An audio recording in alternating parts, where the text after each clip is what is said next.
All right. Hello. This is our third and final session of Blades in the Dark, Scum and Villainy.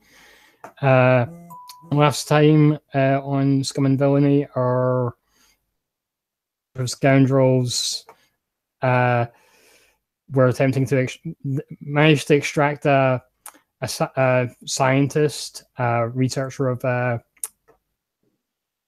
precursor artifacts from a pleasure cruise, but they didn't do it very quietly, so they're now sitting on bounty level of 2, which is gonna be interesting for them, I'm sure. So we stopped before we did downtime last session, so we're going to do that now. But first, I've got a little cutscene for you guys. So we see Red 62.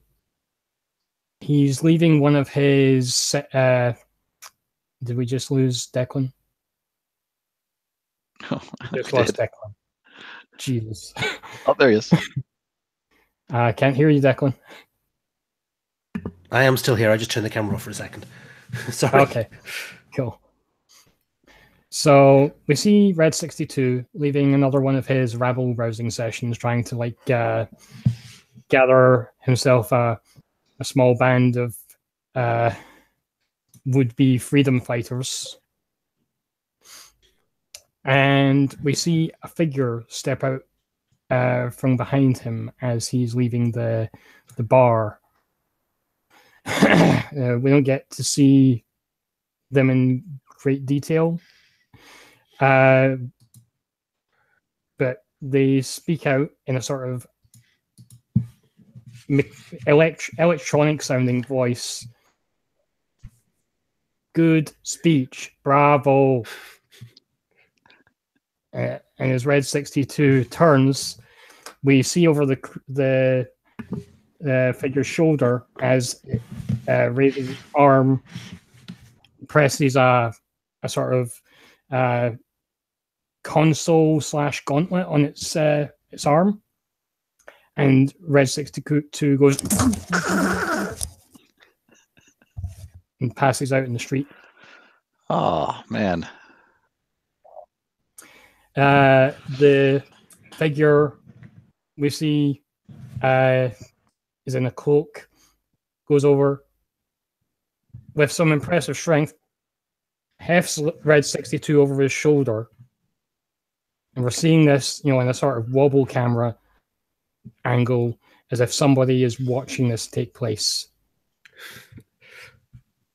And the figure walks off with Red 62. But meanwhile, let's say, Krytus, what are you doing? I need while staying on the on the down low, keeping myself inconspicuous as much as I can. I would like to find a seedy place with lots of good unlimited virtual reality action that I can disappear into for as long as I possibly can. Yeah, there's I believe we established last time that there's a place called Crazy Akbars. Crazy Akbars. Yep. So you can go there. He's got he knows you, right? You're not a newcomer, so yeah, you just need to put the coin down and they'll let you through to the back room. Okay. I think we described it last time. There's, it's sort of like opium den sort of setup where, there's like beds laid out where, people can lay back and either like smoke a pipe or put on the headset for the VR interface. Exactly. Yep. That's my thing. So I will find myself a comfortable one and go far, far away. Okay. Go ahead and make your roll for relieving stress then. All right.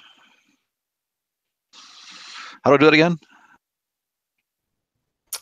So I believe you just roll your lowest attribute. There's actually an indulge vice button. Yes. Yeah, there is an indulge vice button. Sort of top left, about 2 inches down and 2 inches in. All right, let's see. Recovery. I would say under background. Yes. Okay. Sorry about this, guys.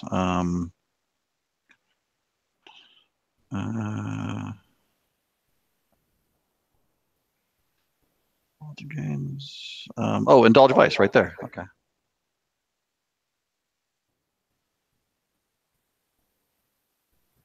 Okay, so you only relieve 3 stress. Okay. But you had 3 stress, so It works out. yeah, that marks off all your stress. Okay, cool. So what kind of thing, just to get like a bit more like fiction out of this, what kind of things do you tend to see in your VR? You know, what kind of experiences? They're like highly realistic fantasy 20th century Earth, where I have a job in marketing and I have a family, and the car works without any trouble. The payments are always on time, and there's plenty of hot and cold water. You know, that kind of thing. Cool. I like to think that like we you know, from the scene with Red 62 getting abducted, we cut to like you in apparently like modern day doing a, you know, like everyday normal life sort of thing, and like, you know, the audience is like, wait, what? Are we watching the same program? What's going on? And then you know, you come out of the VR, you know, like, Yeah.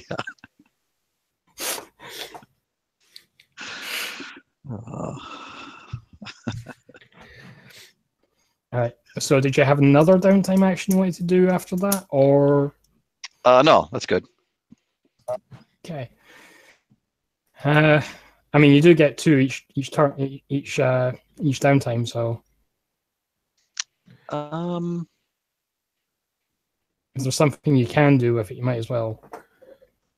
I can't think of anything else. All right. Well, have a think about it. I'll move on to Gaius. Okay. I'm going to need to relieve some of this stress. So I guess I'm going for. Are we on the same planet? Have we switched planets? Your secret base is on Nightfall. So I think the Nightfall. So I think you're retreating back there. But it's getting to the point where you are going to have to look at getting out of the system, because it's getting a bit too. There's getting to be a bit too hot around here. So. Okay. I don't really want to visit the casino again, so I'm going to find somewhere else that nobles would hang out. I think the racetrack.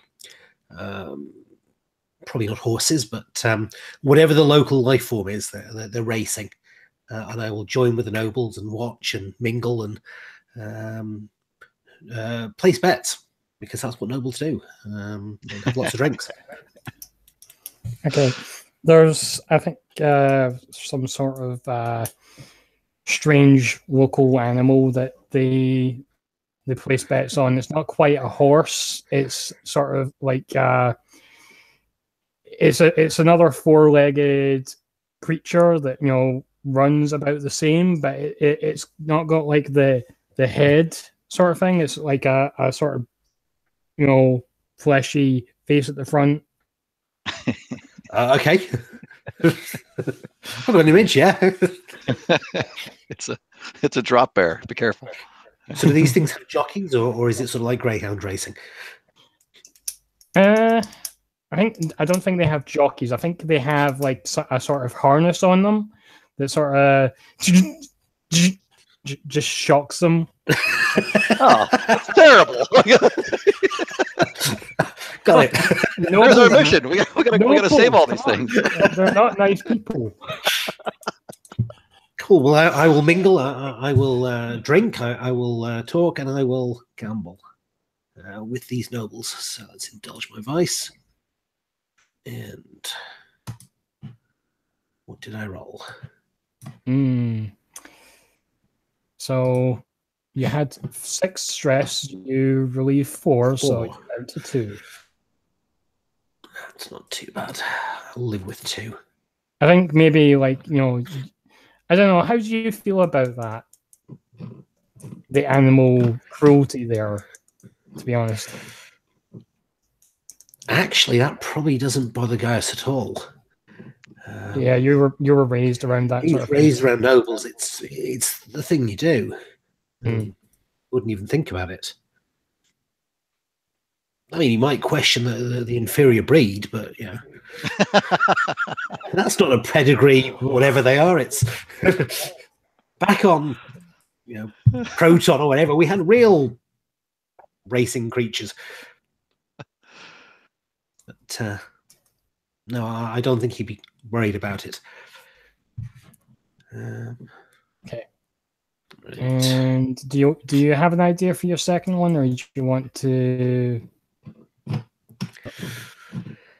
I think I'll let people go round, and then I'll pick up on the second go round. Okay. So Duncan, or Mooch rather. Well, do I really have one? Because I wasn't there for the last session, so I'm not sure if I. I think everybody gets the downtime. Like Okay, you great. get 1. Yeah. So let me think. I am wondering if it would be worth acquiring some kind of asset temporarily. Maybe something that'll help us jump through to another system. So maybe like a temporary code that IDs us as someone else. So like it's maybe like a one-use fake transponder or something like that. Sure. Which we can enter into the jump, guidance control tower or whatever, however it works, just to get through without too much suspicion. Nice. Cool. Yeah. I seem to recall there's a special rule around acquiring assets here on this particular planet. Yeah. I think it's you do it with is it with sway? Or, something like that. Found it. Acquire with consort. Consort. Oh, I should be doing this.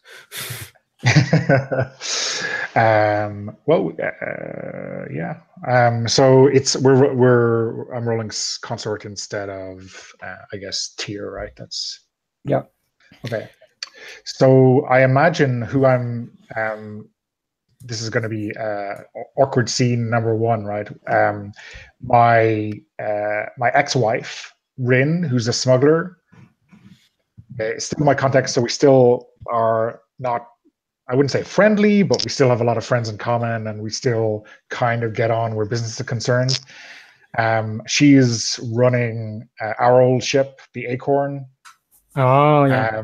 Smuggling, and she knows people who have regular access to this kind of cheat code through the jump gate. So I'm meeting up with her. Was it your ex-wife? I thought it was your sister. No, my sister Jax was a ship mechanic on the Acorn, but we both got thrown out as a result of the divorce proceedings. Jax never got on. I don't know. So yeah, I guess I'm using that awkward though professional relationship to get my hands on the codes. Okay. Okay. So she what is it like a junkyard she works at, or like no, she's a smuggler. So let's say you meet in a bar or something. Yeah. Kind of a rundown dive frequented by, people who work in the docks or people who've got nowhere better to be drinking at 7 o'clock in the morning, or whatever passes for morning on Nightfall. So she's sitting there drinking wine, sort of cheap wine, when you come in.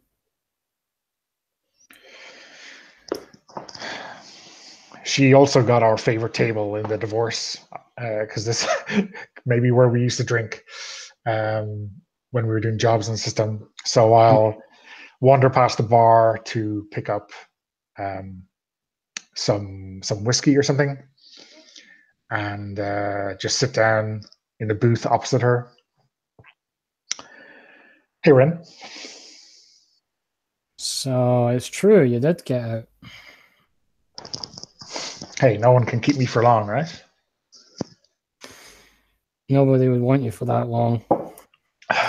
They tried to keep their hands on me, but, So how's the acorn? She's as good as you can expect. Still a shit pile, huh? Yeah, she's hanging together by spit and glue. If only you hadn't got rid of your best mechanic. Anyway, bygones be bygones and all. I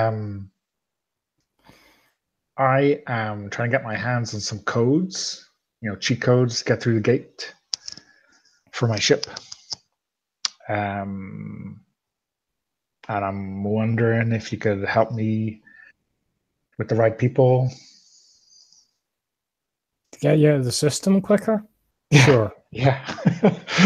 My heart is touched, Rin.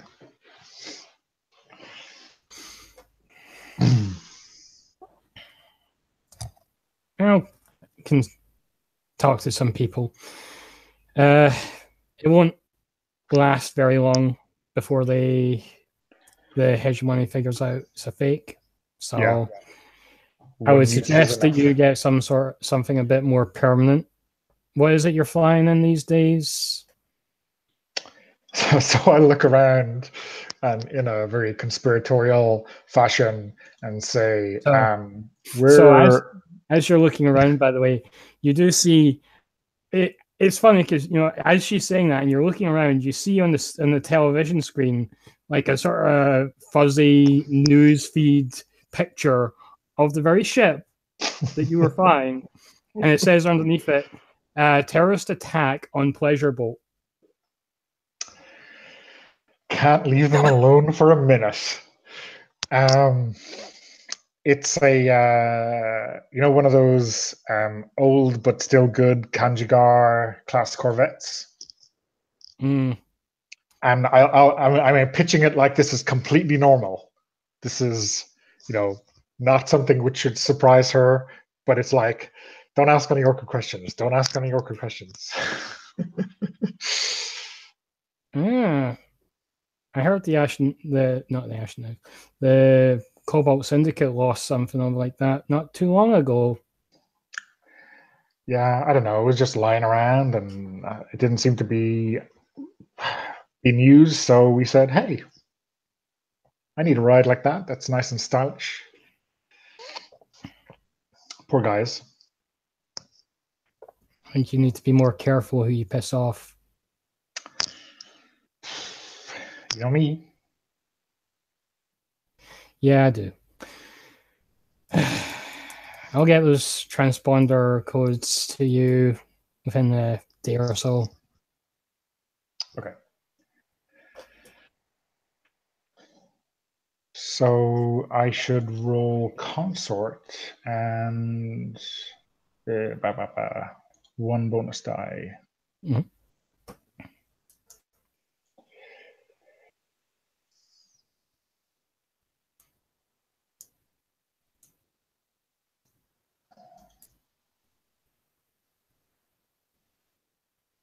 Mm-hmm. Okay, 4. So it's just.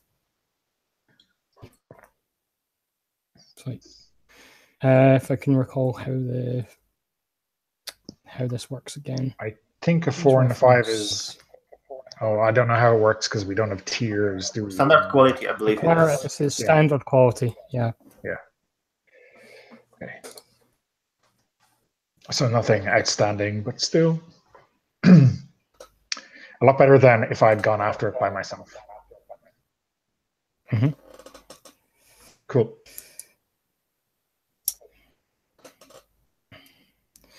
So there's the usual awkward small talk. Just like trying to be polite, but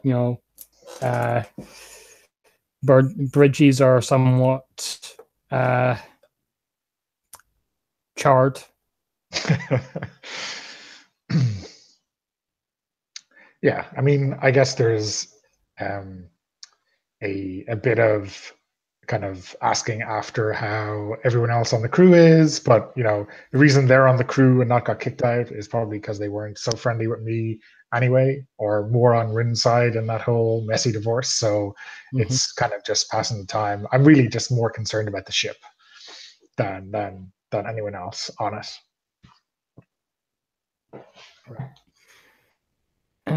So we'll move on from there to Zokar. Yeah, I didn't have an idea what to do, so I figured out that I might as well try to do some science on the ship. So,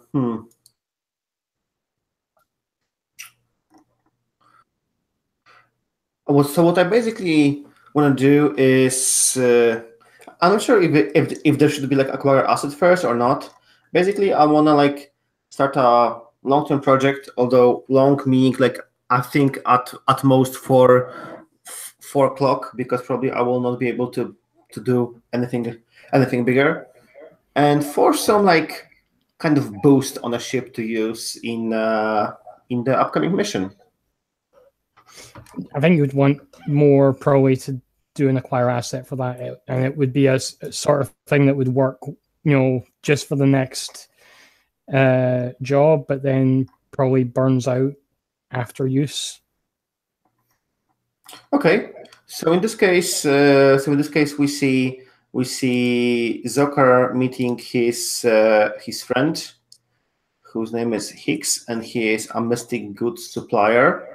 I totally imagine Hicks to be like a one of many variety of aliens from Star Wars. So maybe like actually like a humanoid elephant with like a big nose, and they are talking like each one of them is talking in their own language, but so anyone observing is like, what the fuck? And Zokar is telling me, Hicks, I need this kind of ancient power source.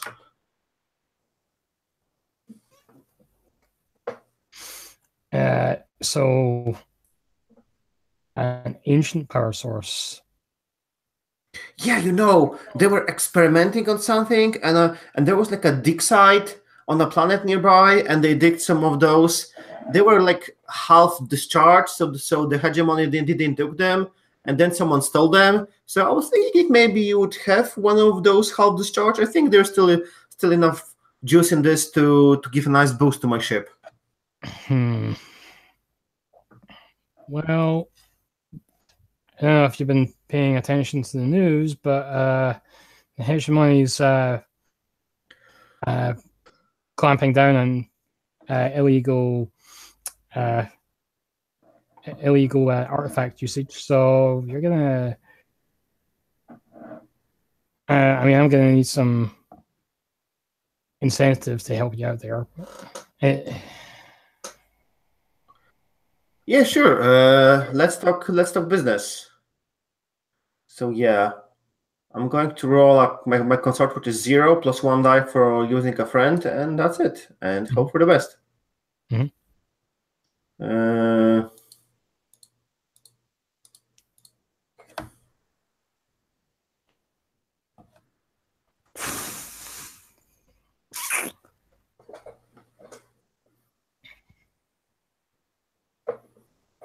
Not great. Okay.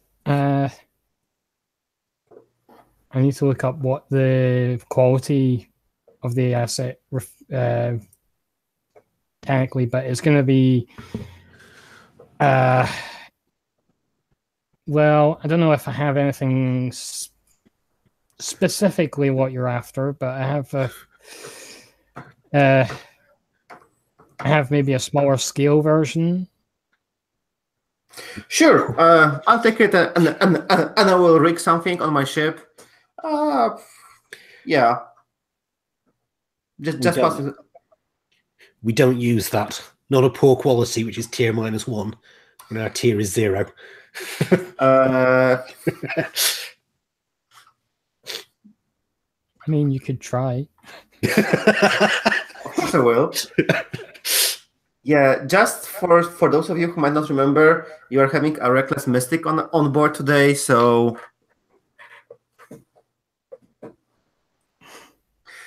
yeah, I grab whatever he gives me, and I don't know. Do we want to start a long-term project? Maybe someone else would like to contribute to it. I mean, I wouldn't make you roll a long-term project. I would say it's probably more like a crafting sort of thing. But I don't really want to go into the crafting rules because, this is the last session, and yeah. So okay, so at some point I will use this poor quality power source to do whatever, and well, hopefully, it will not explode. Yeah, sure. I'm just trying to look up the assets, but I'll get back to you on how that works. Mm-hmm. So, back to the top. Did you have another thing you wanted to do?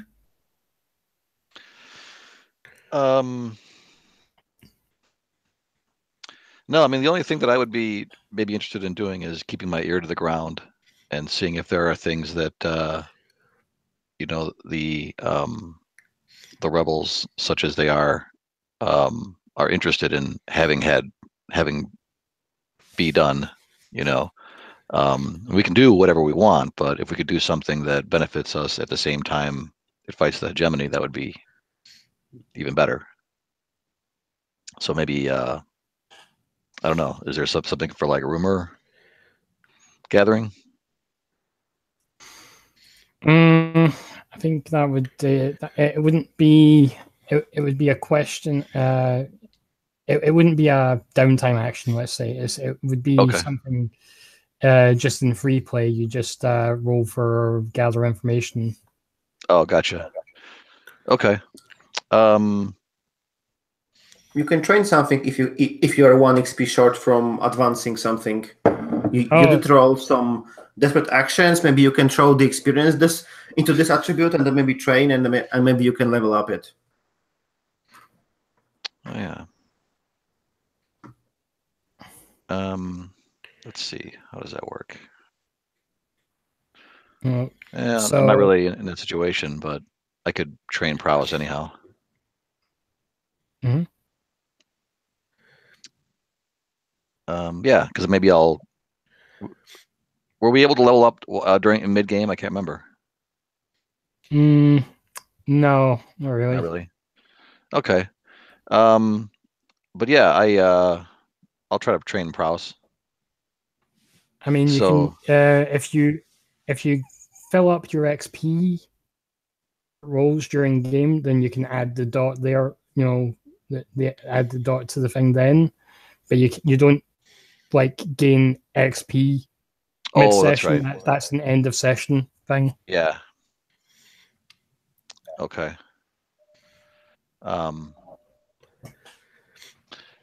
Yeah, so I'll train prowess. That's what I started on before, just so that I have an idea of, how this works. Does that require a roll? No, you just you say you're gonna do it, spend a downtime action, and you mark XP on the attribute in question, or your playbook if you're trying to boost your playbook. Oh, either or, huh? Yeah. Okay, then that is what I'll do. I'll do playbook. Cool. And just let me check your crew. I don't think you have any training. But if you did, it would give you a +1 to that. We don't, unfortunately. No, so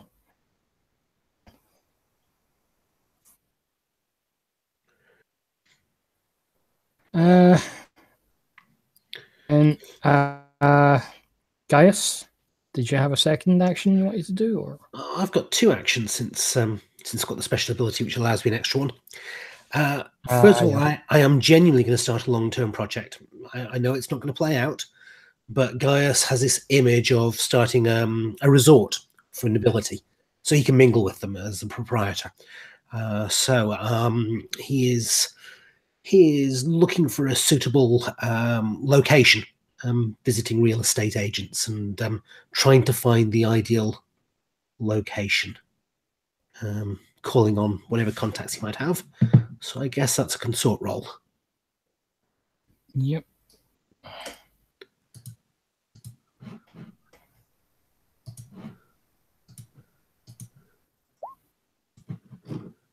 $533. Okay, well, I guess I've probably made some progress on finding a good location to start my resort at some point. Yeah. So mark 2 ticks. I think for starting a resort, it's probably going to be, I'd say, 8 or 10. Sounds clock. reasonable. If we had another 5 sessions, you never know. I'll say 10. Call it 10 ticks because that is a long-term project. Yeah. And what you get is like there's nothing in the Breck system really that there's no place in the Breck system that is really sticking out as a interesting place for nobles to visit. Nah. You get some leads on some places that you can check out in the other free systems. Cool. When you get around to leaving this place. Okay. And for my other action, I'm going to try and acquire a quality set of lockpicks, both electronic and manual, but very much to do with opening doors and safes and stuff. So, let's see if there's any of my contacts I can call upon here.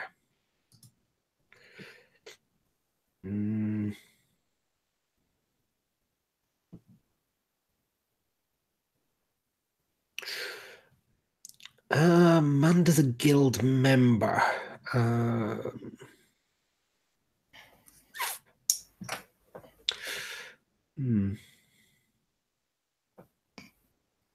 No, I think I'll probably try and do this on my own. I will head into the back warrens of this planet and try and find a black market trader who will sell me a quality set of lockpicks. Sure. Yeah. For the purposes of this, I'd say it's probably more like, they do still have some like old-fashioned locks, but for the most part, I think it would be a electronic bypass sort of thing. Cool. Okay. Let's give it a go.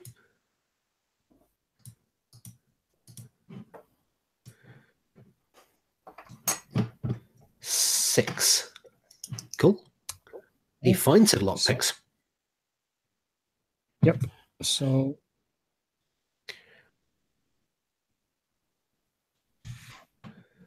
just note that down. That's great. Well done. All right.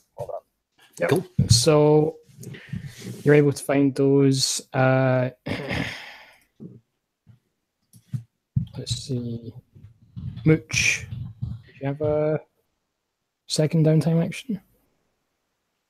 I am wondering if Vandal would like some help with his long-term project. I'm sure I can convince some people to give us the right way in. Cool. If you need someone to manipulate people or to trick people into giving us some clues, I might be able to help out. And I've got a contact on my sheet, Aura and Info Broker. I wonder if they're the right kind of person to talk to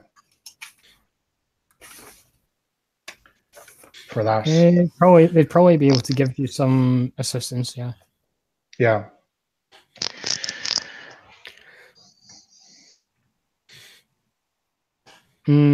So, yeah, okay. So I've got your friend and your rival noted down here, but I don't have the other ones. So I'm guessing this is one of the other ones that. Yeah. So Aura and Info Broker. Okay. Is all the info the Roll20 sheet gives us. So yeah, I don't know what their story is, but maybe they are, someone connected with the hegemony, someone who's got maybe a small-time clerk job, but is really good at fishing out information from the system, which can be sold on the black market or help out her friends to get what they're looking for.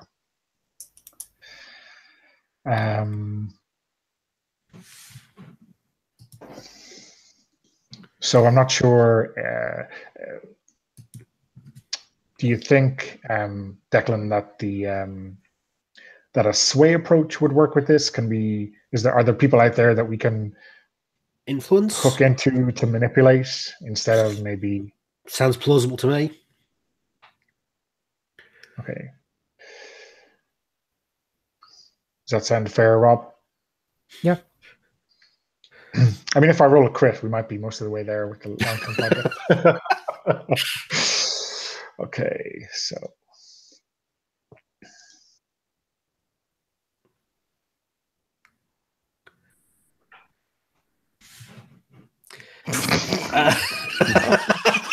I'm getting all my good bad rolls out of the way. That's my kind of roll right there.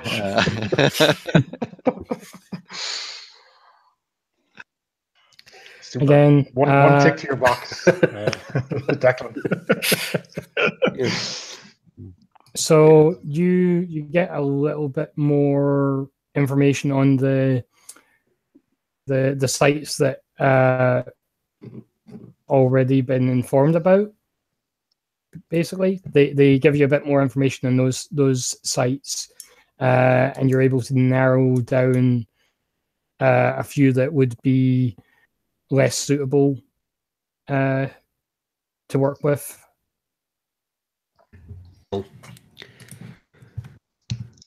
But not a massive amount of help there. Like, swear and check them out. We'll get there.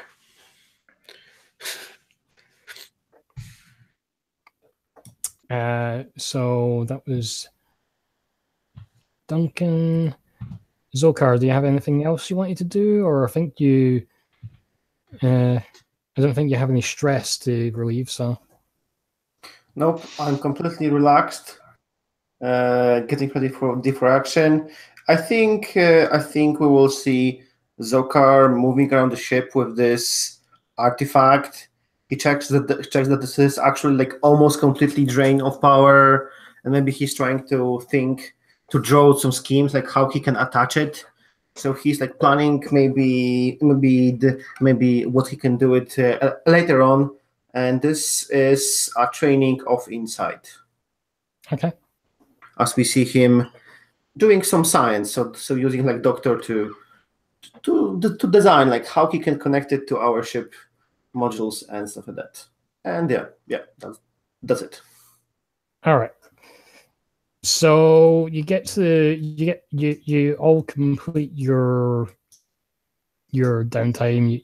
You do your various projects and unwind in your own ways, and you meet back up on the ship, at the ship, in the secret base, the sort of chop shop that the Ashen Knives have in Nightfall. You'll arrive at the agreed time, except for Red 62, who hasn't shown up yet. Hmm.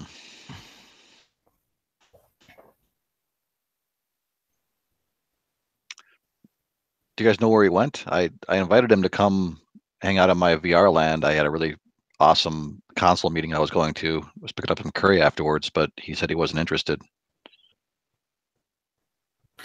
After seeing what he's done in this lobby, maybe, I don't know, some butcher shop or something. Well, no one would be mad enough to tangle with him, so he'll be fine, I'm sure. Yeah. Do we have access to underground communication channels where we could at least put the put a bolo out on him, maybe, like a missing persons type thing? You have things, you have contacts. You can reach out to people, see if anybody's heard anything about what he's been up to the past few days. I mean, I don't want to spy on the guy. I don't know. What should we do?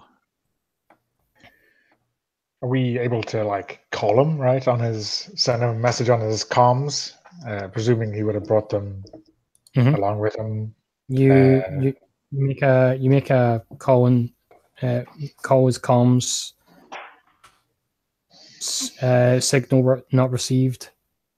Okay, that's means what? It's been turned off, or he's gone out of system or something? It's been turned off. He's off planet. He's out of the system. You don't know. Yeah. Because I guess we're top news, right? On the hour, every hour. Mm-hmm. So I was talking to one of my people, and I got us a kind of one-time use fake code to get through the gate, and I was thinking we were going to hightail it. But if Red's gone missing, do we try to find him? He might be in some trouble. I'm not sure. Do we know what his story was? Who might be out to get him? I don't think he told you much about his history. No, I think he enjoyed the opium den aspect of Crazy Akbar's last time, but I didn't see him there. He didn't come by. Yeah. Unless the guys who did all those crazy implants on him wanted their dime back. Oh, that's I did not know about that. Yeah. I guess it wouldn't have been free.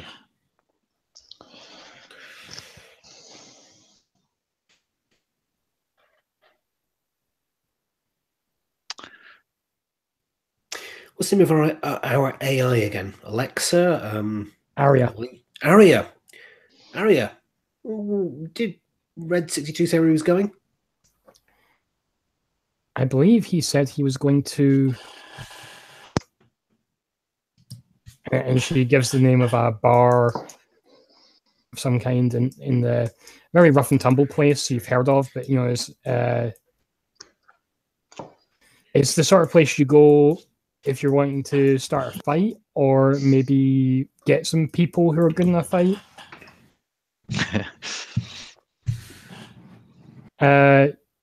Yes, he said he was going to that establishment, and that was the last communication I had from him.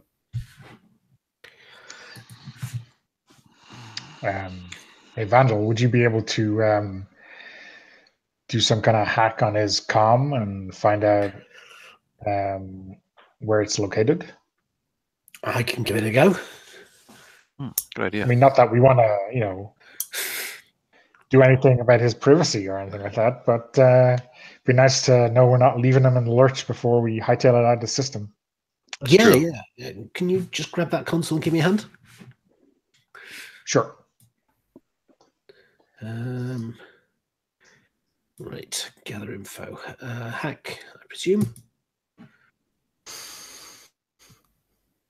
I'm assuming you're not assisting, or because you don't want to spend a point of stress. It's not really worth it on this roll.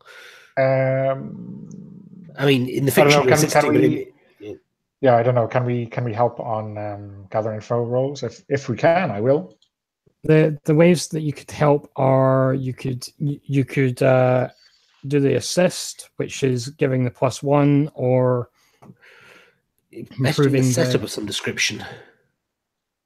Yeah, I think I'm better off just helping you straight, because my setups for hacking are probably a bit too indirect. Okay. So, yeah, so I'll spend the stress to give you an extra die. Okay. Let's see how that goes. 656. Okay. Nice. Okay, so the tracker on its, the communications device on its own, tracking that doesn't help you all entirely, but you're able to find the last known ping on the system from it. Okay. Before it was apparently, it seems like somebody, it's like today with a cell phone, you break the cell phone. It's just it's been completely destroyed, which is not that in itself is worrying. So you're able to use that hack roll. I'll say to look up, appropriate local surveillance feeds from different places, and you see the event that I mentioned, that I outlined earlier, take place. Okay, put on the main holovid so everybody can see it. Well, that looked a little unpleasant, didn't it? So now that you're watching this, and the resolution isn't great, but you can sort of make out the more of the figure that is has assaulted Red 62.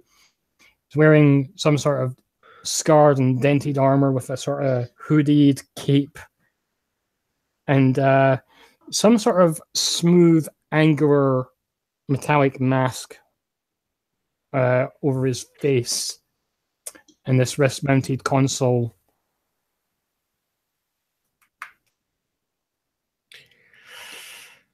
Okay. I'll say Zokar, some of the armor worn by your own people. It seems we must have stepped really well on Hegemony Toe to hire another Utia to deal with Red 62. This is definitely one of my own.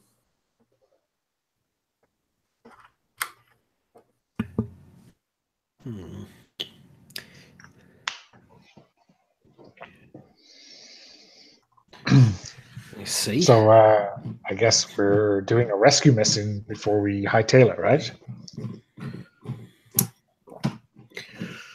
Red 62 is a good asset to our party. I guess we owe him that. Zokar, where do your people stay on Nightfall? Do they have is there an area which we'll find lots of them, or? Well, if he's like me, then he must enjoy some of the opium places every now and then. Maybe he was even in this place I visited last time. Kratos, what was the name of it, of this Akbar place? Oh, Crazy Akbars. Yeah, I was just there. Yeah, maybe maybe we can go and talk with the proprietor about some other youth. Yeah, we are kind of rare over here, so he will probably remember. Cool. Let's do it. Cool. All right, so you guys head over to Crazy Akbar's. As I've mentioned before, Crazy Akbar is a sort of he's a sort of amphibian humanoid creature with a face mask with a sort of breathable, breathable to him liquid that burbles when he speaks through a sort of audio translation device. Yeah, I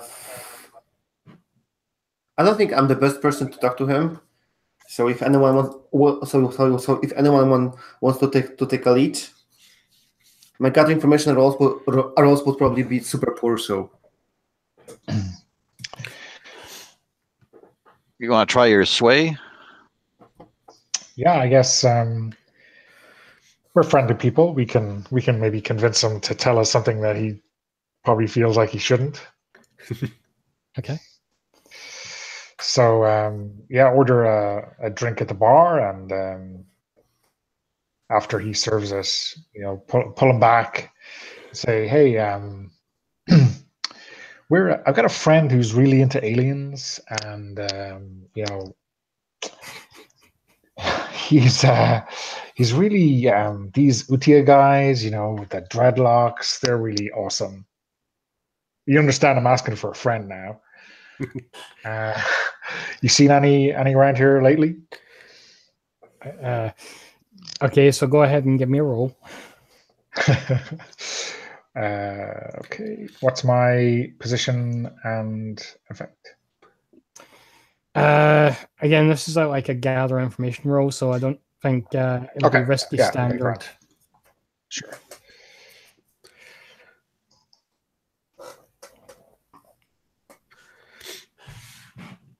A 6. Yeah. Okay. So you're phrasing this as looking for a friend for one of these guys as a sort of kink thing, but I assume you're that's just like the veneer, and it's understood what you're actually looking for. Yeah. So, I mean, he's used to weird requests. He probably caters to a weird sexual request 5 times a night. So, this is... Well, other than so I believe Zolkar has been there previously. I think it was Zolkar. Yeah, that went there before. So, well, other than your friend there was another hero, I believe, yesterday. It's a guy by the name of Chon Zek. He's a bounty hunter, as I understand it. What's his name? Chon Zek.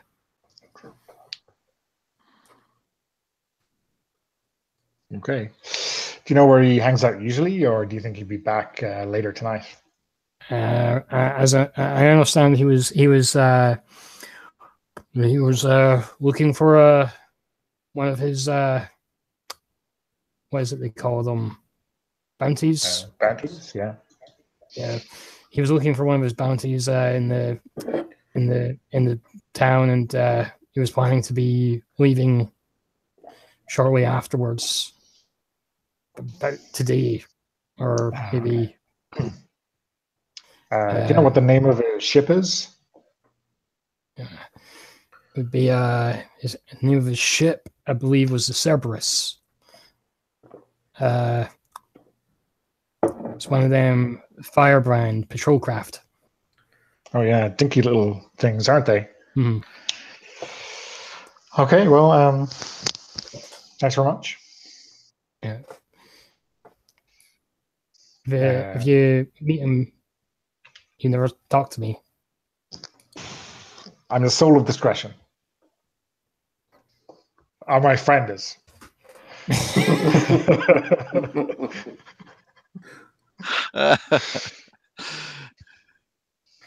Zokar, like after the banter, they're like walks away. Zokar leans over to Moch. No. Should I tell him no. that you were not talking about me as well?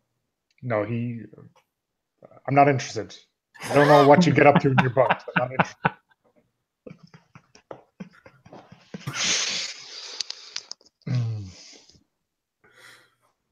And Rich gives a kind of a shiver as he kind of thinks of mandibles.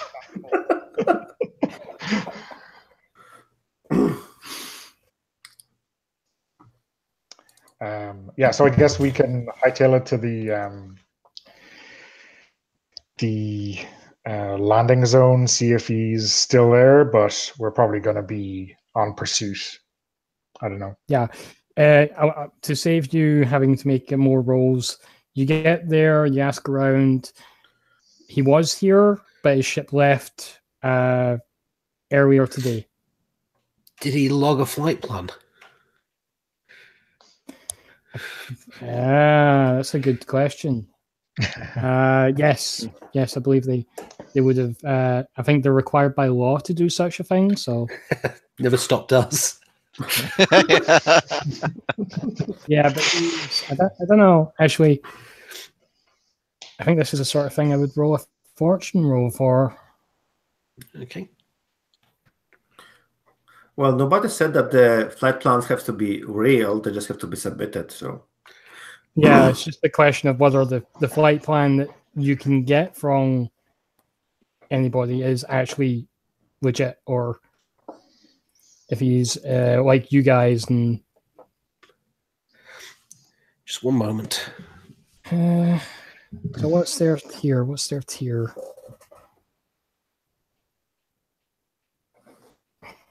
No. My computer, because that's quicker. Theoretically.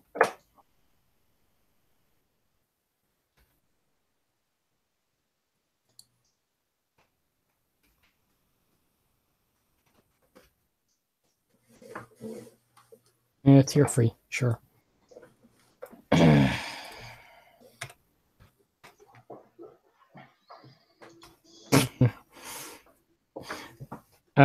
No, he plotted a flight plan, yeah. So is he flying toward the gate to jump the system, or is he flying towards some capital planet? He's flying out system. Let's say probably. What system are they from? It doesn't say. Actually, it does. Find. Sorry about that. Previous.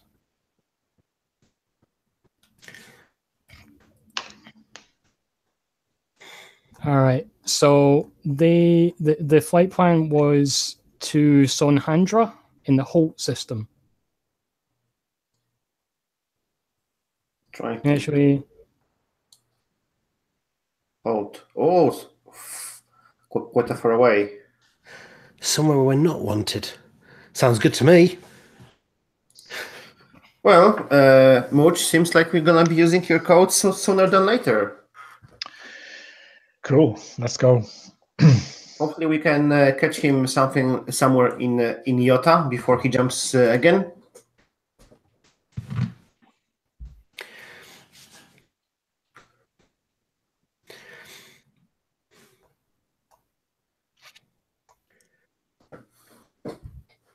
all right.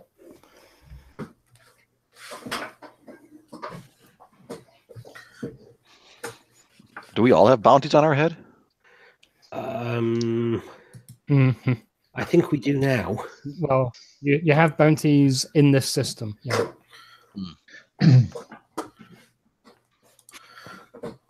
Yeah, that's scary. Let's get out of here. Well, Krytus, when you and I talked about you wanting to get some money, that's part of getting the money. You can't get the money and don't be famous. And those posters in the bounty hunter office just prove that we are famous. I hate that picture of me too. They should let you submit your own picture for those bounty hunter posters, I think. Yeah, I totally agree with you. I also don't like mine. they shot me from a wrong angle, so Yeah. It's true. You look younger. Almost worth getting captured again, right? Yeah, right. Just to fix it. Like a passport, they always have the worst possible. You're a criminal for some reason. It's true. Like, it's almost like they want you to look bad in the news or something. Yeah. I think it's just a ratings thing, right? It's either funny or you look totally badass. Right. Yeah. Cool. So, do you want to? So, is there a problem with jumping through the gate to the other system? Is there a problem, or can we just jump and try to catch him somewhere in Yota? Maybe if he submitted a legit flight plan, probably he will be doing some our supply stop somewhere in Yota. That will be probably our entry point. So yeah, the 51st Legion patrols in the area have been heightened in the wake of the terrorist attack that happened on the Astral Princess recently. So there's a heavy presence near the gate when you raise the cloaking shield. Yeah, good idea. Useful. Why do they keep saying terrorist? It should be freedom fighter attack on the Astral Princess. Yeah, I hate the system. Let's get out of here.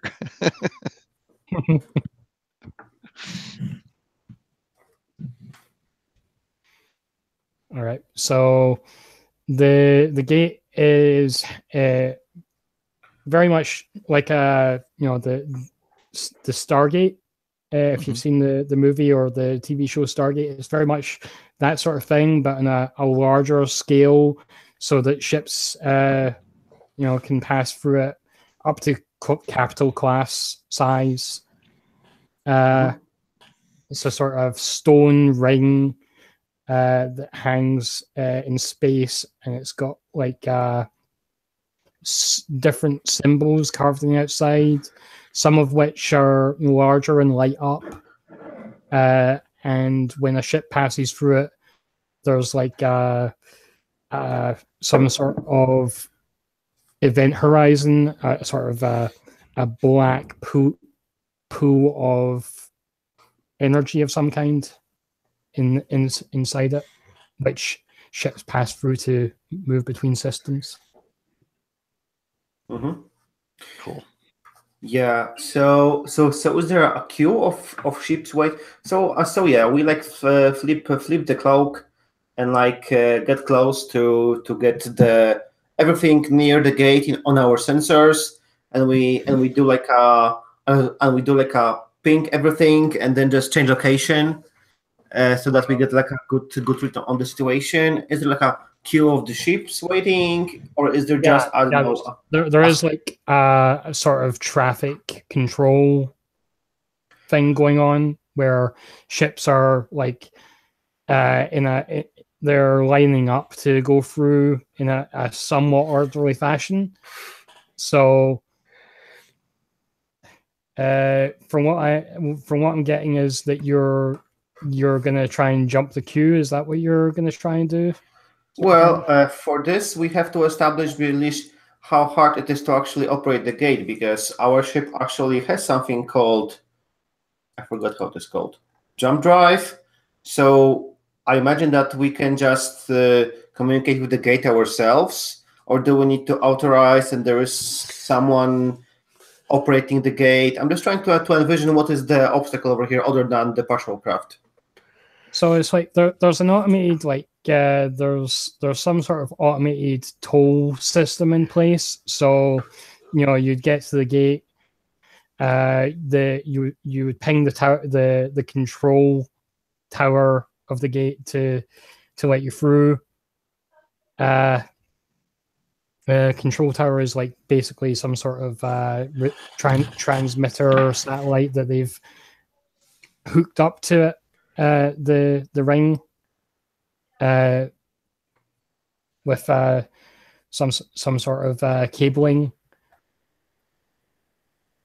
And so you would ping that with the ship system. The tower would deduct a certain amount of creds from your ship's computer. Mm-hmm. I think I've already spotted the flaw in this plan. Creds? Yeah. I'm sure we had something like that. Oh, we do have creds. It's more. I'm saying creds, but it's not like the actual creds that you have. It's more like it's not the actual like creds that you have to mark off and mark on. It's spending money creds. So you don't have to worry about marking it off of your actual creds in your sheet. It's just something that you can pay. Because otherwise, is something we don't need to track. Yeah. So I think as we are on approach to the gate, Zokar would just get on the comms on the ship and just tell everyone, okay, guys, strap in. We'll be doing a hard burn for the gate, and then we'll prevent the last ship from entering, giving us an opening, and then we'll just jump through it. Hopefully, the patrol craft will be too slow to react. So, strap in. And if anyone wants to convince him to do otherwise, you have to, convince him to do otherwise. I don't know. Do you guys want to convince him to do otherwise? I want to strap in. Yeah, I'm strapping in. Yeah. Where's that helmet? Okay, yes. So... I totally imagine that in the cloak, I'm just flying just slightly above all the ships waiting in the queue. Maybe one of them is also like a pleasure cruiser, and we see under a bubble some people in the swimming pool under some protective shield bubble, and we just fly slightly over it, maybe shake the bubble, and people and then we are approaching the first ship on the line. Does shooting this drone counts as damaging the gate? This operating tower? Yeah. The it's basically like the traffic control tower sort of thing, but it's automated. But we're not damaging it. We have the fake cheat code, right? You have a fake transponder that you can use.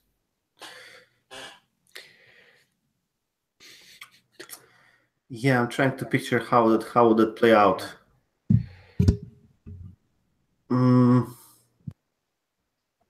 Okay, so Declan, we can't hear you. No, sorry. That's okay. It'll just record that somebody else jumped the queue. Right.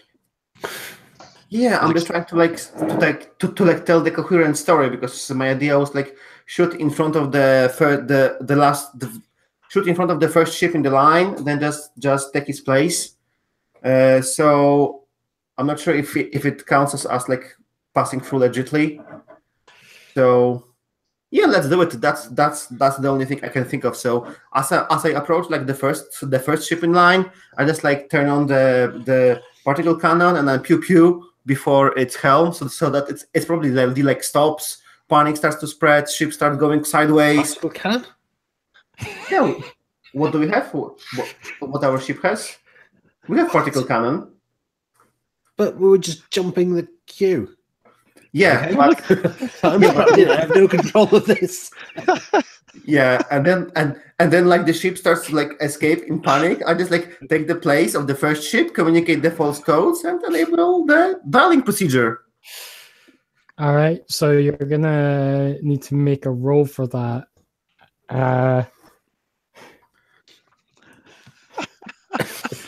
There's If an you old roll song from the poorly, 70s called there will be Convoy. consequences.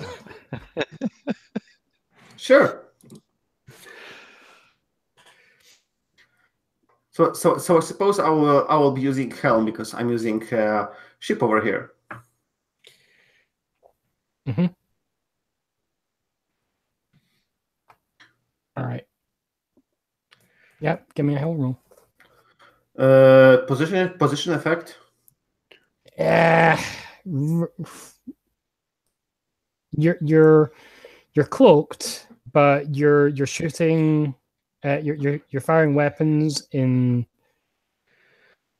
Yeah, I'd say risky, definitely. Standard effect. Let's see. Cool. Anyone wants to throw some help in or not? I have 2 dice now. It doesn't seem like you want our help. Cool. Oh, right. It didn't seem like we had warning, so we could help. It's totally fine. I'm just asking.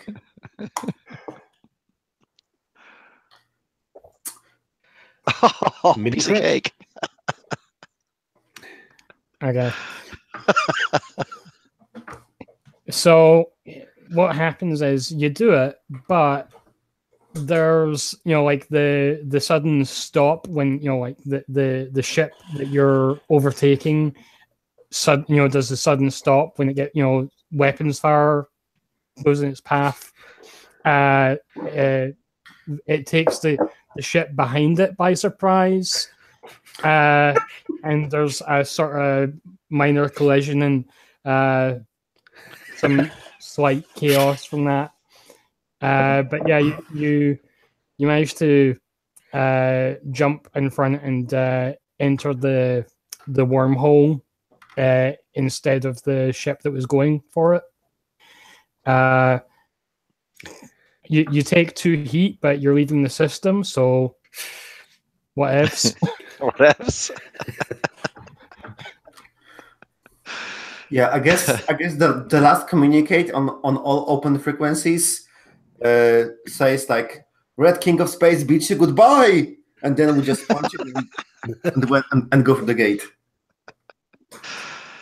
Oh, I've marked the 2 heat on the brick system clock, and so you don't need to worry about that.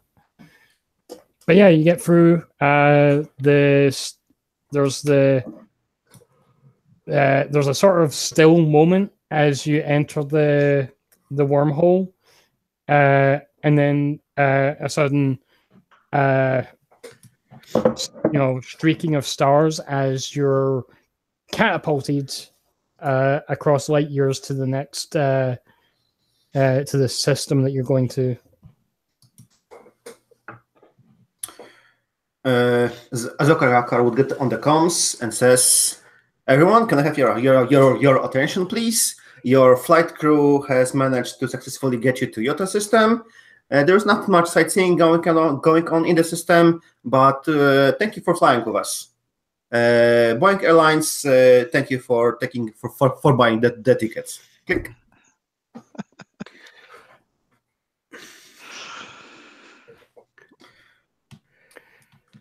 Yeah, and I suppose we are searching for our bounty hunter. Mm-hmm. Yeah. So I think about now is the time to start thinking about your plan for how you're going to do this. Yeah, I think it like highly depends. Like, what are our options?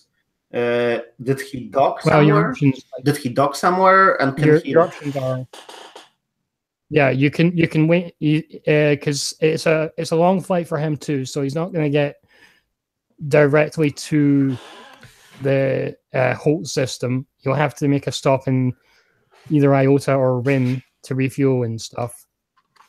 So you can catch up to him on a space dock, or you could maybe catch up to him in flight and board him. Yeah, I like the idea of using what we look like as a ruse to board him.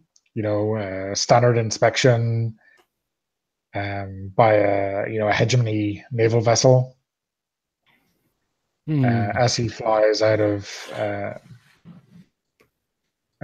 his resupply. Yeah, because I think we don't want to assault him because we could just destroy the ship with Red on board. I mean that's a thing you could do. Just bear in mind the ship that you are on right now wasn't originally a hegemony ship. It was a Cobalt Syndicate. It was also a criminal vessel. So, I mean, just you guys decide an approach, and we'll go from there.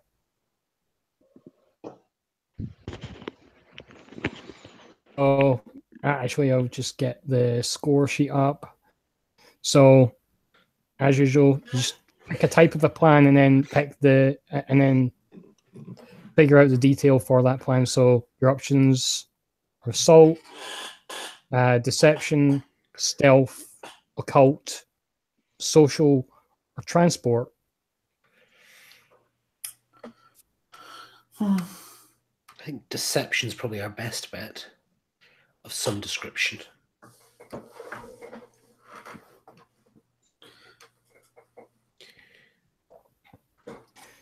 Technically, you haven't used the fake transponder you got. That's true. Okay, yeah. So we could. So you could say that. I mean, it was a standard tier transponder. You could spend some coin to say, like maybe I would allow you to, as a flashback sort of thing, say you spent a coin to upgrade it to another tier, and it will pass for law enforcement. If you wanted to do something like that, or yeah, what do you think? I think it's perfectly good plan. Yeah. Okay. So we as spend long as Zokar's not on the comms.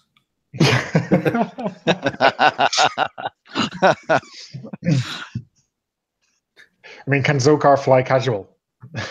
Or just mad? Casual to that kind of, he has to fly police. What do you mean fly vaguely casually? aggressive. Much, what do you mean by fly casually? I had to stop that ship from taking a place in front of the gate so that we could take the place. I can think of about 17 different ways you could have done that, but we're not looking back. We're moving forward, right? Moving forward, yeah. So can you fly like a one of the hegemony patrol vessels? Actually, here's how we teach Zokar to fly like a hegemony pilot. There's got to be some really crappy holovid program that we can put on the screen. It's like you just fly like Star A17, right? Yeah, like an orientation vid or something, Yeah, okay. Hello. just show them the Elite Dangerous training videos. Here's a Midgeny Vice with Crockett and... Yeah, Zokar just stands there with his arm crossed and says, flying forward, Arya can do it. I'm born to higher purpose.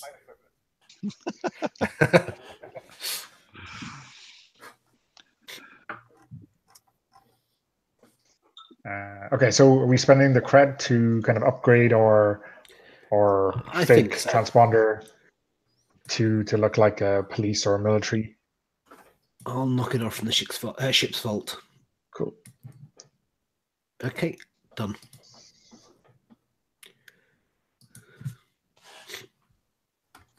So do we have to pay stress for this flashback? I'd say one stress would probably do it. One stress each? No, just to the person that was dealing with the transaction, which would be Mooch. Yeah, I'll mark it.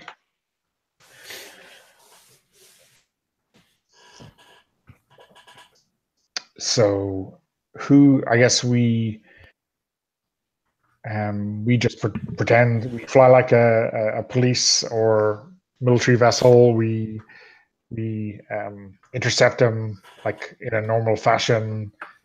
We have a spiel. I'm sure we're probably reading it out of Star A17 the script, right? We're just taking notes.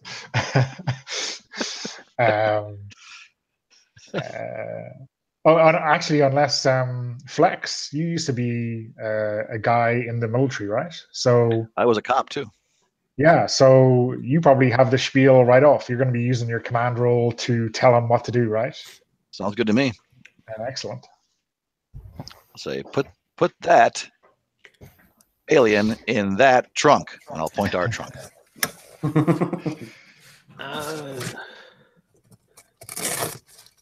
Pick loads. I'm guessing. Go medium load on this one. Okay. So, pick loads, and then we're going to go through the checklist for the engagement role. Yeah, anyone can think of some good gathering the information to expose the defeat to expose some weakness of the target. I mean, he's a bounty hunter, right? So, does he have the best of relationship with the police? Probably not. I think it depends. I think the police generally, it's the whole, like in the Empire Strike Back, where the Boba Fett and the rest of them are on the ship, and the Imperial officer was like, "We don't need that scum." Yeah. They don't like you, but you're a necessity. Yeah, so he might be rolling his eyes, but he won't do a runner if we hail him. If he's licensed, he won't. If he's licensed, he won't. Actually, we have Scoundrels have a bounty hunter on our sheet of friends, Batro, a bounty hunter. Mm-hmm. So I'm wondering if we can get a bit of a quick playbook on what he knows about Transac, and maybe there's like a standard bounty hunter playbook. Yeah, that's a thing that definitely could help, and that you don't need to roll for that up front. It has to be a flashback sort of thing. Is he going to demand some kind of a voucher or receipt to make sure he gets paid? Is he going to give us a hard time about that?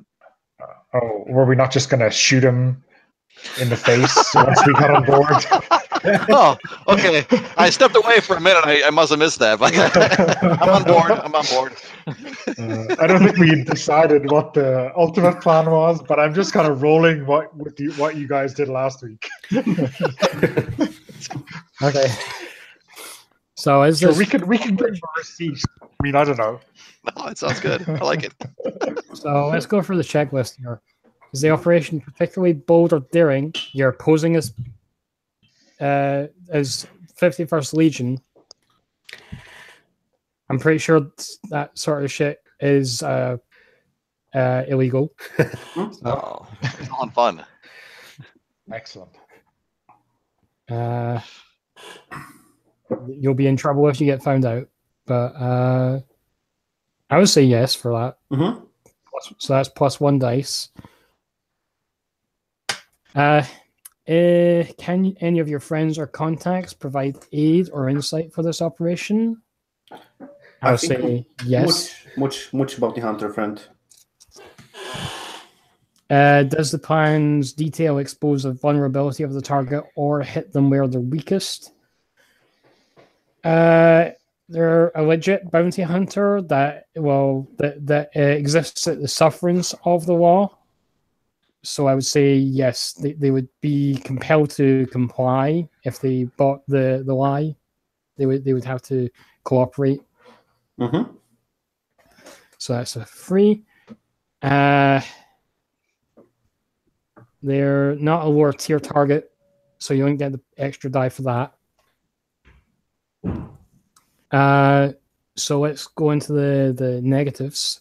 Is Did it overly complex or contingent on many factors? Nope. I don't think so. Especially- Is the target strongest against this approach, or do they have particular defenses or special preparations? They might.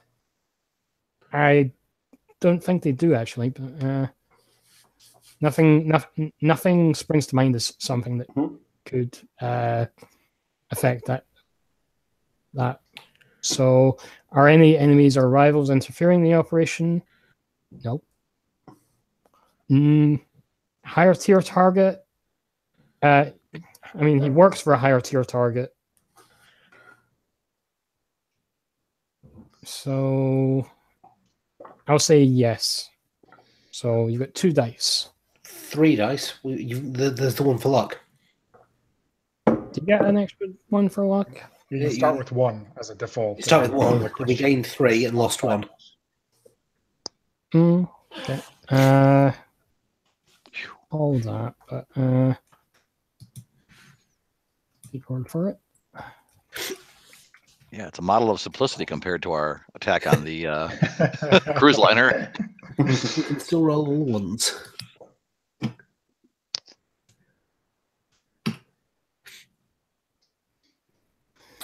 All right. So, does somebody want to roll, or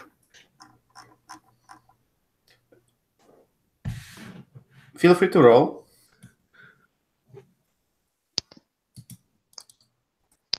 yeah? Okay.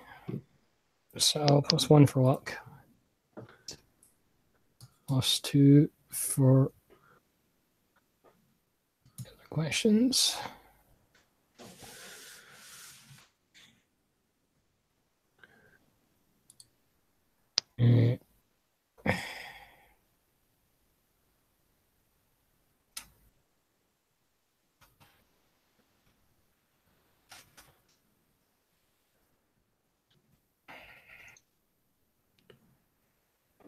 Not bad. Not bad. I'll take that.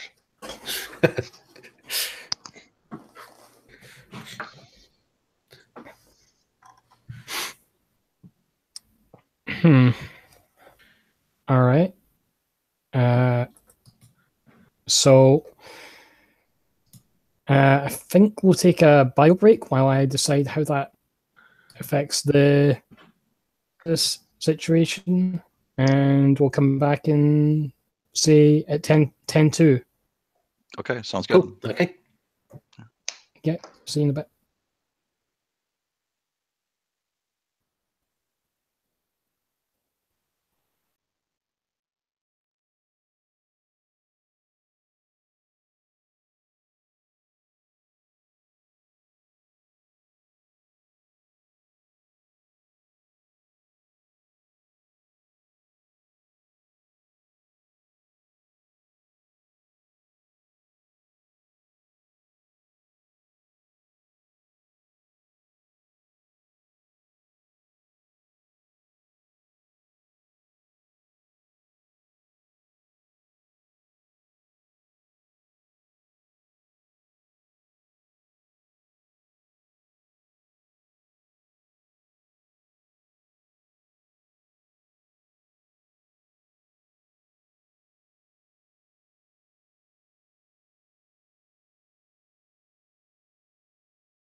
All right.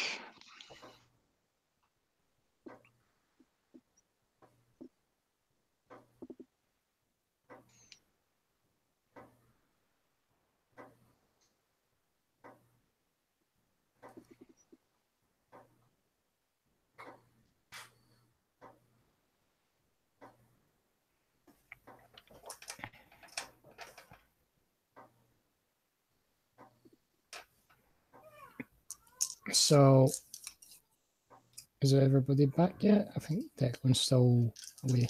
Yep. I should be right back.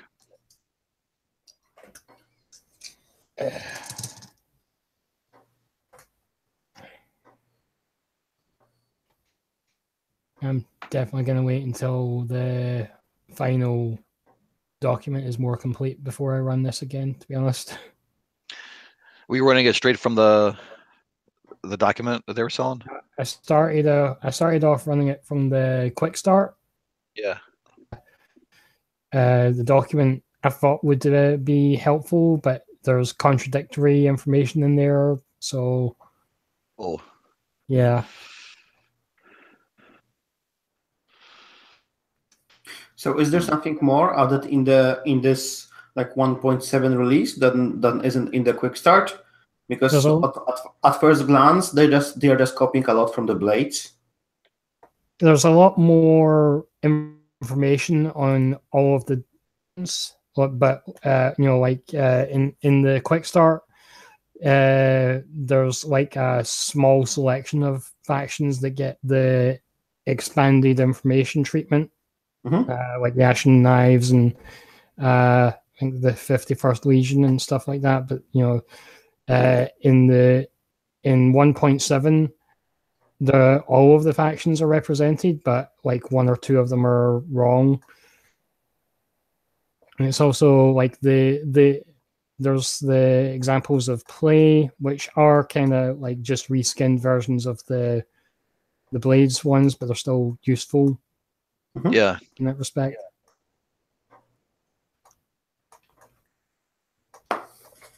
It just makes it easier, even though it's mostly just the Blades text, re-skinned for the sci-fi setting. It's easier to just read it all in one document as opposed to reading the Blades in the Dark book and then moving over to this quick start document as well. Yeah. It's just better to have it all in the one place. Yeah, that makes sense.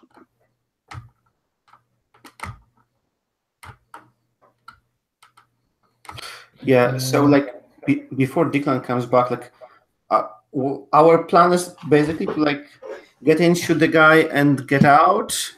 Because I'm just thinking if I should be going in as well or stay in the cockpit to fly the ship. I'm just like not really sure. Well, at the moment, the plan that you've got sorted out is that you're going to use the fake transponder to trick him into thinking you're 51st Legion, pulling him over for reasons. Some kind of inspection or something. Who knows? Yeah, and that's about the... Because we can. Yeah. Flex will know exactly the right reason to sound plausible but not piss him off too much. Is there any chance carrying the bluff all the way through and getting him to hand over the prisoner?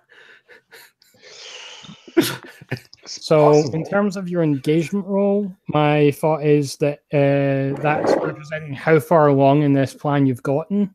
And my thinking right now is that you've got to the point where you're on his LiDAR.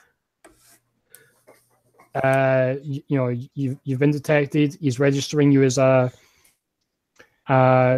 enforcement vessel, so he's not like immediately on edge and expecting trouble. And you're at the point now where you need to make the call and say, and try and get him to pull over and prepare to be boarded, sort of thing. So who's going to handle that? Is that you, Flex? I can try. Yeah. I might be able to help, but I think what we're trying to do is maybe on the mic give the impression of like a busy military bridge. So I'm just like talking in the background, trying to give the impression of that while you go by the book, so he doesn't think it's just one guy. Right. Yeah. You could also have Arya like playing like some sort of soundboard. Oh, sure. Yeah. Yeah. Police Corvette noise in the background. Yeah.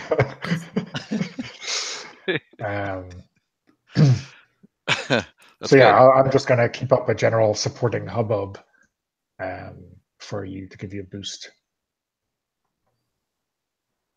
All right.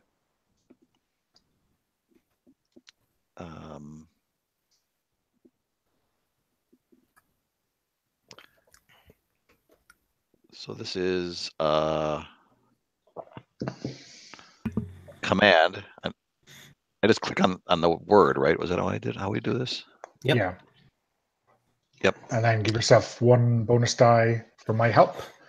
Okay. You could also push yourself to get another bonus die if you wanted. Is this controlled?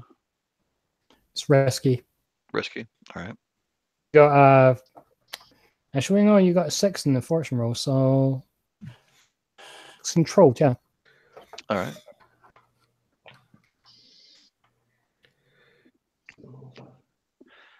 Going for a standard effect. Yeah, you could also spend a gamut, right? Yeah. Like, we've got gamuts to burn. That's true. You've got 3 gambits to start off with, so Do we start with 4 or 3? We've got 2.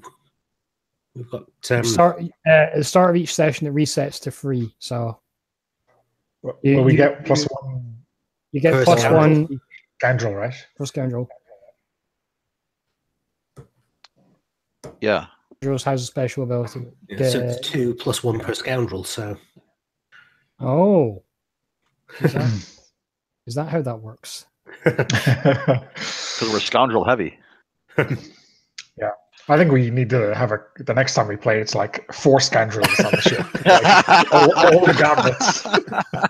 Okay, so yeah. So it's 4 you've got 4 gambits then, yeah. All right. So I will use a gambit. That gives me an extra die. Mm-hmm. And if you feel like burning stress, it could be 5 dice is awesome. It mightn't be worth it at that stage. There's diminishing returns. Let's see here. Well, I'm at 2 bonus die. That's pretty good. Let's go with that.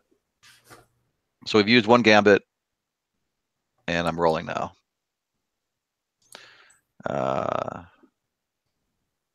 You in the Firebrand patrol craft, pull over. Not bad. Okay.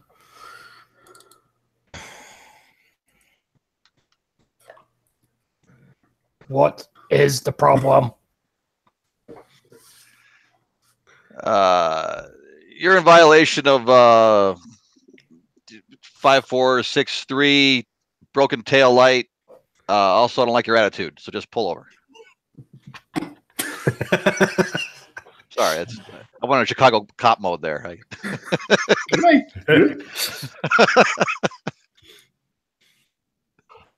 Five.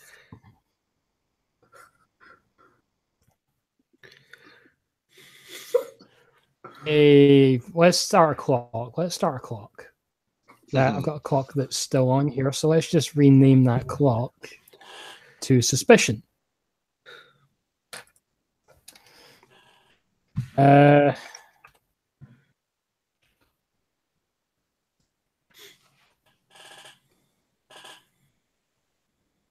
Or, suspicion is maybe not the right word.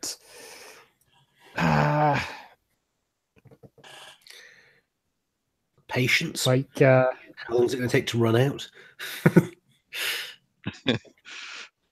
I think we call it something like the bounty is all, right? The warrant is all from.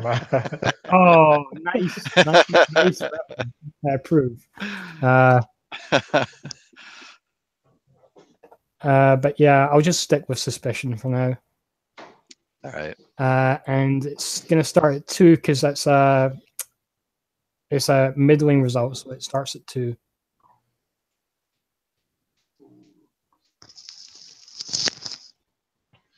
So it's it's like, okay, you're showing up as legit cop ship, and you're asking him to pull over. He's not sure why, which is kind of making him a bit suspicious. Like, there's no reason for it as far as he can tell. So, but then maybe you're just cops being assholes. Right. Yeah. I tell him to, maintain his communication frequency open, turn the engine off, and have his papers ready for presentation. Mm-hmm. He complies. Engines shut down. The ship comes to a all stop. Excellent. And you're able to catch up. All right. Gentlemen, phase 2. So I'm guessing we don't have 51st Legion uniforms, or do we? In our wardrobe? That would be a flashback, and it would be as a downtime action, so you'd have to pay a cred for it. So to acquire an asset, basically. Yeah. So do we push the ruse, or do we switch to just putting a gun in his face? I'm in favor of Declan, are you talking? We can't hear you. Oh, sorry. Let's see if we can get the asset. I'm quite happy to try and get the asset. All right. As a flashback, it would make perfect sense. So we had to pay a. Can we pay a rep to do it? You can do that. Actually, no reps. I don't think you have rep so much in this system. No rep. There's no rep. Well, in that case, we'll pay a credit. Down to 1 credit. And open my character sheet. So, how much is your worth to you, basically? Is it worth the extra? We can always spend an extra credit to ramp it up to the next level, depending on what I roll. Okay. Sit down to Are we activity. Are we still using that nightfall rule whereby you roll consort? I'm guessing so. That's I'll say because you were on nightfall, I would say yes. Cool. It would have to be by that rule. 1 stress because, like, again, you already kind of planned to be doing this, posing as officers. So cool. 1 stress. Oh, let's get rid of the consort roll. Okay.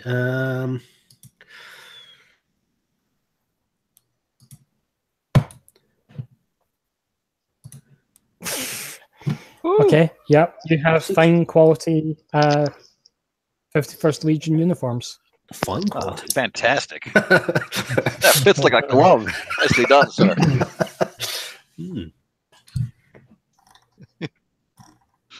So I guess, do we send 3 of us aboard, or 2 of us, or what? Because so far you're a dead giveaway, right? They don't leave, or do they leave aliens join the hegemony? I was out. It says you were. Yeah, they do allow. Yeah, come on. I was a fighter jet pilot in the hegemony. Yeah. So I guess however many we think we can get away with, right? Let's all 4 of us go then. Unless you want to stay behind, Zolkor, it's up to you. But otherwise, I'd say let's go in force. Will there be some kind of strange alien thing going on? Will he recognize who you are and know you're not? I don't know how you. Can I suggest the one with military experience pretend to be an officer, or the other 3 around? It would fit the role rather well.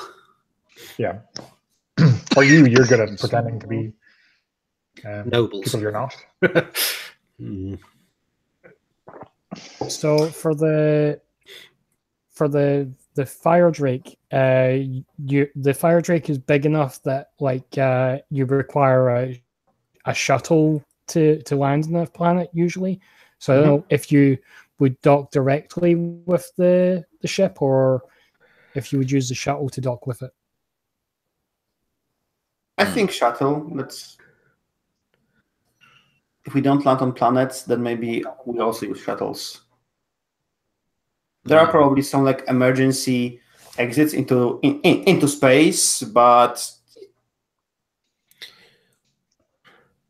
it's up to you.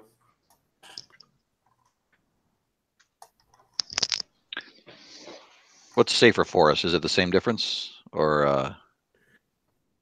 I'm just asking for flavor-wise. It also means that your ship won't be. If you're docking with the shuttle, your ship won't actually be attached to the other ship. Yeah. Right. I mean, I'm thinking that if this is normal military protocol, we're not going to let our military vessel just go beside another ship that could be dangerous. Sure. So it was a suicide bomber. You send the away team down, and you stay, off aft to blow them to smithereens if they make a wrong move. Right. That seems like a prudent military thing to do. Right.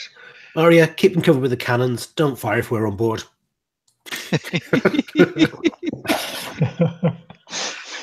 These are good rules. Yeah.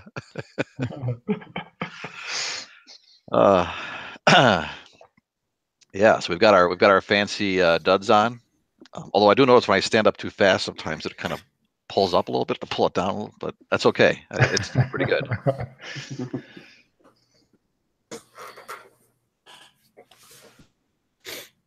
Okay. So you detach the shuttle from the fire drake, move over to next to the fire the Cerberus, which I think those of you who've read the quick start will know what it looks like vaguely. It's a twin-pronged smaller vessel. It's got a sort of particle cannon coming out of under the nose, and underneath that there's a grappling hook cannon in the underbelly that it sort of looks almost like some sort of the pincers in front, some sort of insect maw sort of thing. Oh yeah.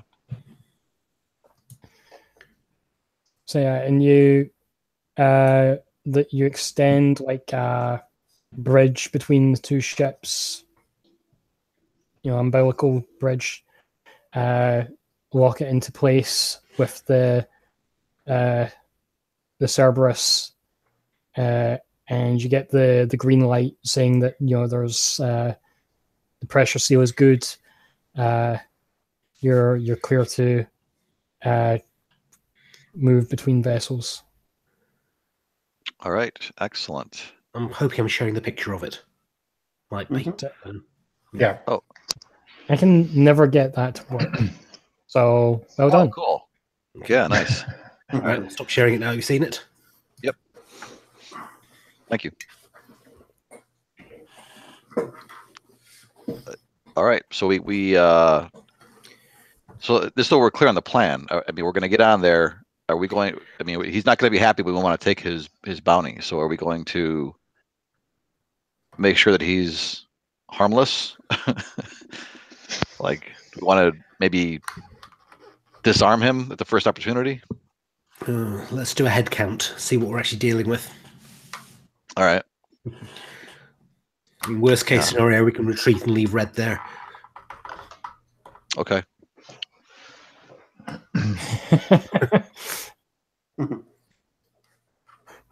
Okay, so you cycle the airlock. You head across. The airlock opens on the other side, and the waiting on the other side of the airlock is Chonzek. He's in more or less the same get up that you saw in the video. Sans the cloaked, the hooded cloak, which apparently he doesn't need so much on board the ship. He's also, I think, out of courtesy, I think he's also not wearing the mask, and you can definitely see now that the mandibles. Thank God we're more used to that. Oof. Yeah. Zakar is definitely wearing his mask because he might not want to be recognized by the other Utia. What is this about? We've had some reports of some vehicles, unauthorized vehicles pretending to be police vehicles, bounty vehicles, performing bounties that they didn't have the correct licensure for, blah, blah, blah. And is he handing me like his, some kind of a tablet with his papers on it or something? Or I think it's like, he has a tablet that's got his information on it, and he just does a swipe, and it sort of transmits it to your tablet, which, presumably, if you're maintaining the charade, you would have some sort of tablet in your hands to like receive such information. So right, yeah, it's probably not quite standard, more like a Palm Pilot version, but still realistic enough, I think, where he won't know the difference. So I want to like sort of stand off to the side of the airlock and wave the rest of the guys in. So it's like maybe arching to look over your shoulder. We got to check the brig for the manifest, see that it all matches up. Do you want to show me the way, sir? So interesting thing is, like, he hasn't logged Red's 62 as being in his custody. Oh, interesting. Okay. So does the log show he's empty, or? The log shows that the brig is empty, and but does he have a cargo? He has a cargo. Yeah, he has cargo. He's got some various parts that he's transporting. Okay. Weapon supplies. Or you could certainly call Red weapon. He's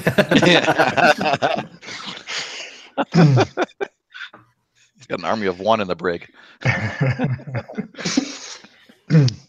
So does he react badly to that kind of cold storage goods as well? Okay. How does he react to that kind of invitation for what I'm presuming is a very standard by the book request? You ask him to check the brig? Yeah, just lead us on to the brig so we can cross check the declared manifest versus what you have. Okay. I would say probably now that you're in person, I would say you need to make another social check of some kind to sell it. So I think, like, we know he's lying, right? Oh yeah. So this is just like a completely blasé. Oh, you gotta do this thing. It's just a box ticking exercise. And I imagine I know the ship, so I'm like walking in that direction anyway. he's not going to start something, right? I'm going to turn my back on him, and walk towards the brig. Oh shoot! But I'm expecting him to be following me. Right? I'm still playing the part. Oh yeah, if you're stepping foot aboard the ship, he's gonna escort you. Let me show you where it is, even though you seem to know your way already. This is the first patrol vessel we boarded, huh, pal? I'm making no inclination to follow those two. So, does he actually realize? Does he leave me at the airlock, or? Like I said, you're going to need to, before that happens, you're going to need to make some sort of social check to sell your role as these legionnaires up close. Am I swaying him? Because, we're deceiving the hell out of him, right? You could say that, yeah. Okay. Risky standard, is it? Say risky. You started off controlled, but he is somewhat suspicious now, so I'll say make it a risky standard. Okay. Okay, and I won't push or spend a gambit. Also, the lie that you're selling him is a little too close to blowing your own cover. So, yeah. 4.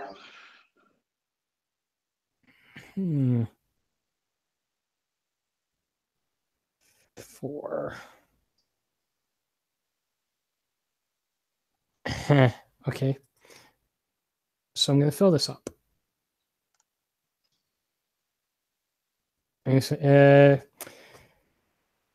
But he says, yes, let me show you the way to the brig.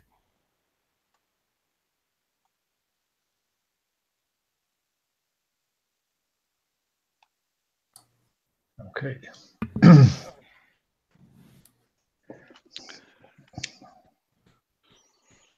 So I follow him or whatever. I guess I'm staying frosty, but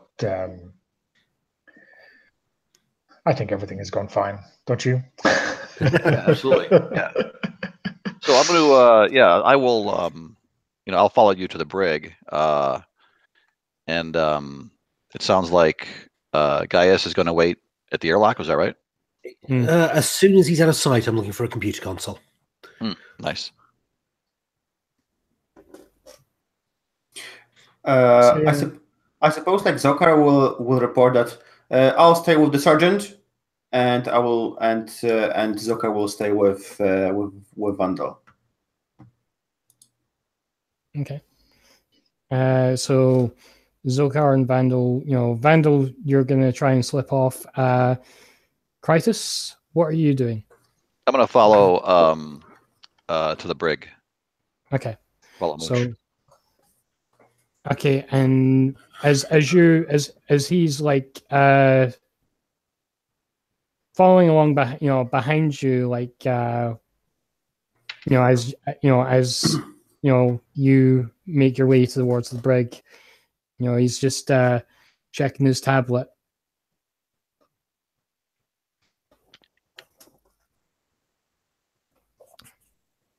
So let's start with first of all Zokar and Vandal. So what are you guys doing right now?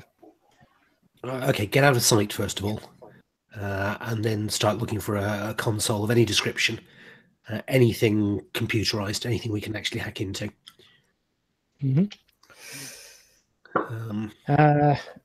There's definitely going to be a console somewhere that you can use as a entry point for hacking. Okay. I'm going to try and daisy chain as much as I can to Aria's control.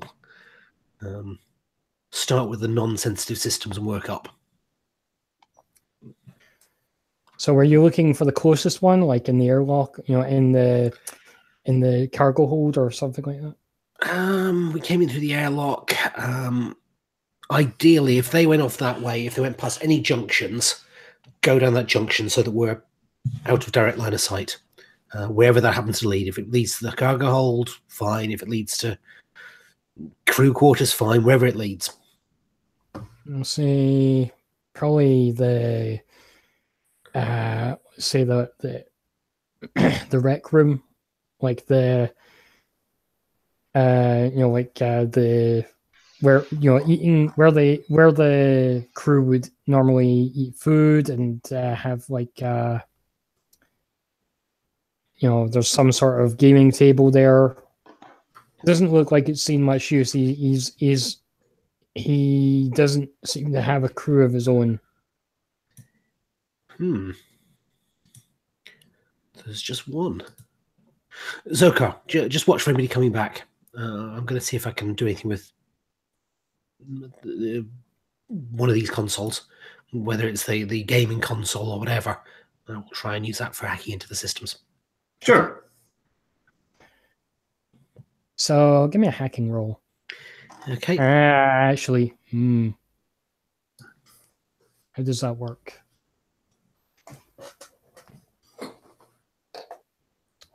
So yeah.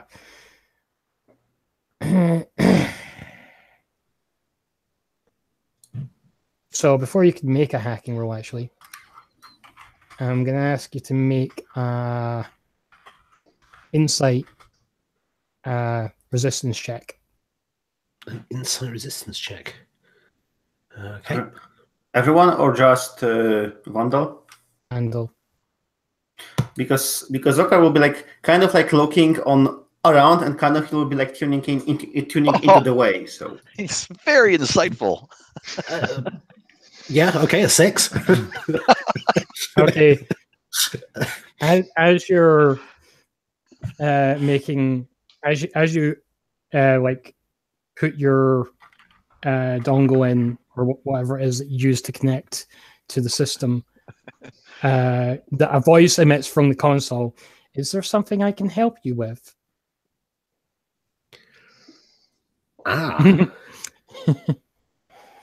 Identify yourself.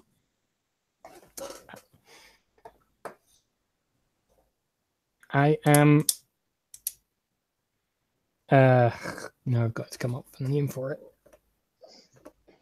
It's a good name for a 3-headed dog, other than Cerberus. Zeus.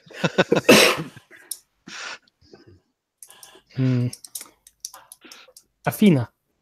Athena. Nice. Virtual avatar. Darius Industries. Correct. You are not authorized personnel. Okay, I'm racking my brains for the problems I remember hearing about Athena. Backdoors, issues with Athena. Well, that would be where your hack roll comes in. Okay. Never properly patched. Yeah. I've got the infiltrator, which helps me in that I'm not affected by quality or tier when bypassing security measures. So this hack roll, what is it? Risky, controlled, desperate? It's in this case I'll say it is risky because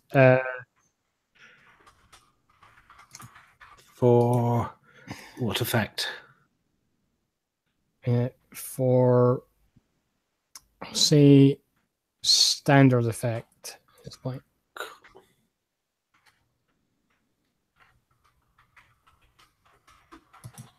All right. I'm just going to go to the GM layer and get a clock for.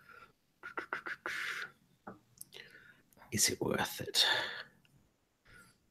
Yeah, I'll push myself. Can you push yourself and spend a gambit? I think yes.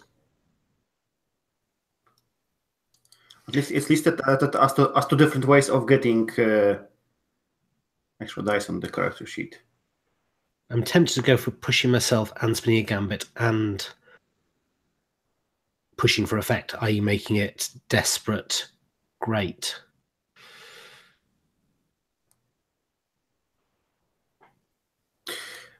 Whatever you like.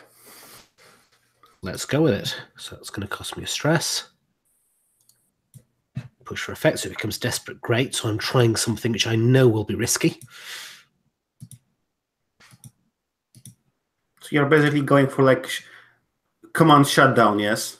For whatever the... Yeah. And let's roll. What did I get? Oh, well, it was successful. The 5. Okay, so I just remind myself how the ticks work. A 5, I think a 5 is 2 ticks. To what? On a desperate, it's probably 3. But you changed to desperate for Great effect. so great effect. So that would be a 3 ticks then. So what specifically are you trying to, like, what's your angle here? I'm trying to get Athena into a debug mode or equivalent.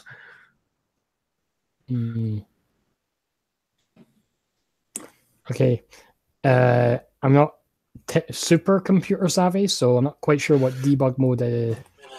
Okay. I'm trying to find the mode that the original engineers use for testing and to understand sort of before Athena was sent live, if you like, before she was shipped to the public. So if there's any backdoors left in there by the original engineers, just based on what I remember reading about Athena. All right. Yeah. So you're able to find a backdoor into Athena's system to start hacking her code more directly. But she's gonna detect that, and she's going to be aware that you're trying to do that. It says, please desist. You're not my authorized user. I do not appreciate being interfered with in those areas.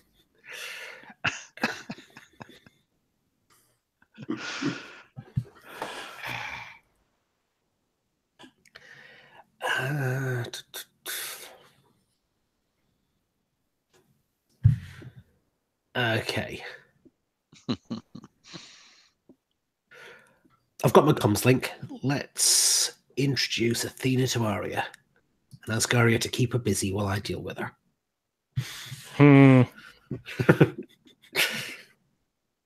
Computerized cat fight. Over the comm link.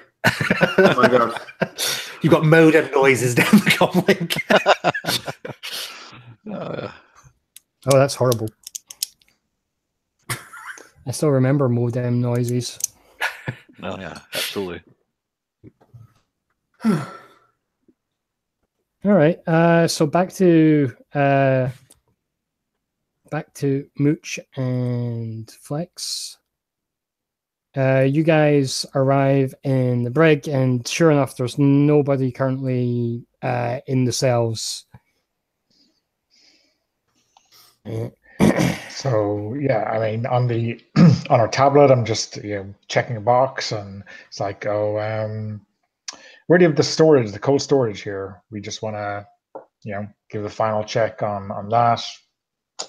Make sure that the weapons are as declared. So, as you're speaking, you hear a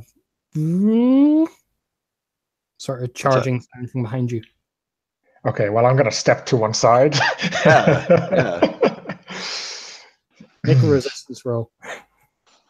It's the future world equivalent of hearing a shotgun rack. It's bad news. Yeah. Prowess, is it? Yeah, prowess.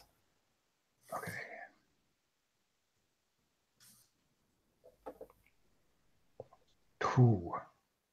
Okay, that's 3 stress, I guess. Ooh.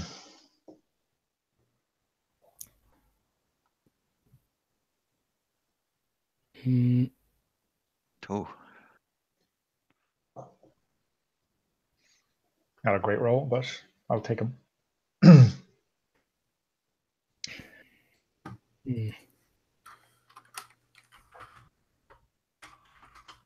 So I'm going to give this guy a 4 o'clock. Oh, 6 actually.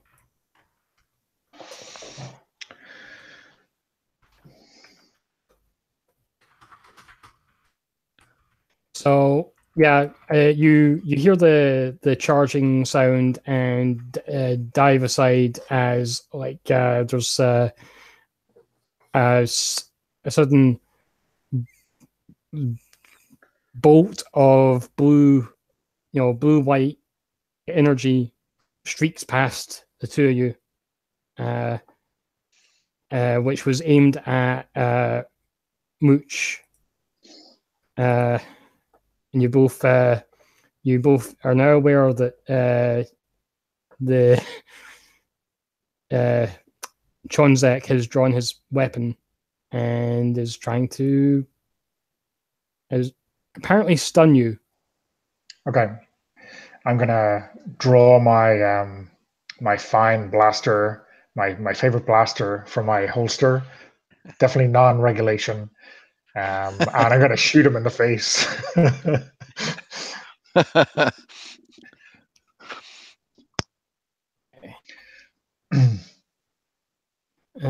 Give me a roll for that. Okay. Is it risky, standard, desperate? At this point, it's risky, standard, yeah. Okay. And I'm going to spend a gambit because my stress is pretty high now. Okay. Okay.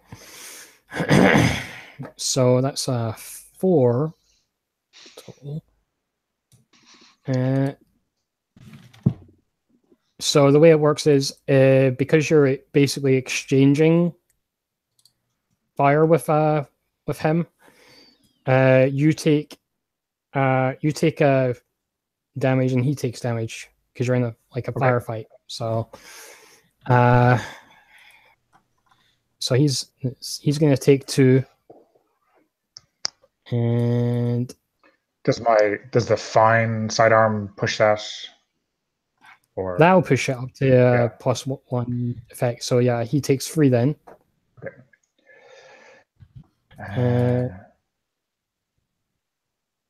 And I'm going to be wearing armor. That's what I'm going to be wearing.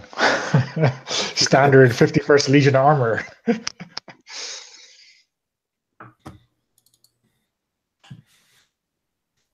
All right. And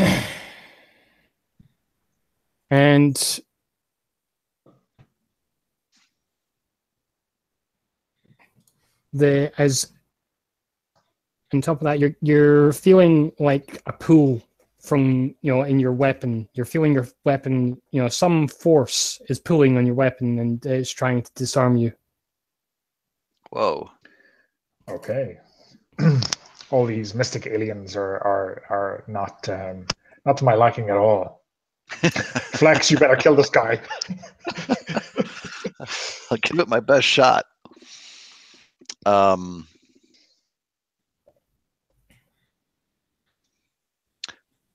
Yeah, so I mean, I'm not sure how rounds work exactly, but can I notify the rest of our crew that we're under attack? And I mean, if we were playing like a D&D sort of thing, that would be like a free action to speak, basically. So say like a short, brief warning.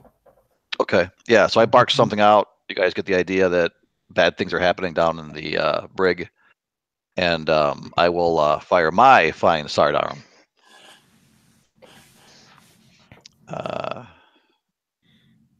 Let's let's see here. So that's scrap, right?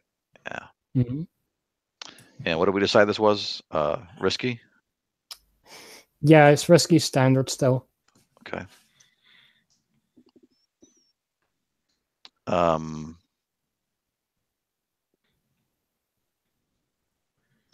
Let's see here.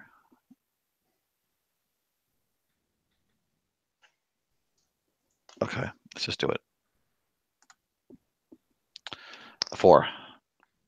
Okay. Man, we're like fighting a war of attrition with this guy. It's not ideal.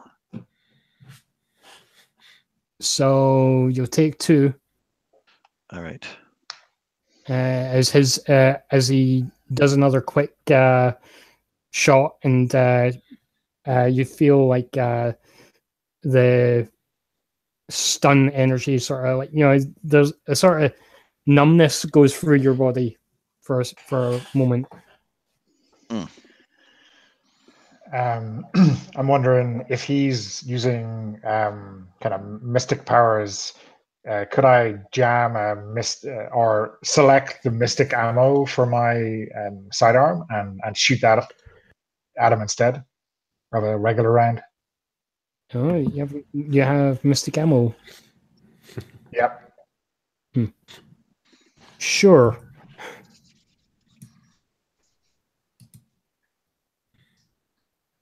And okay.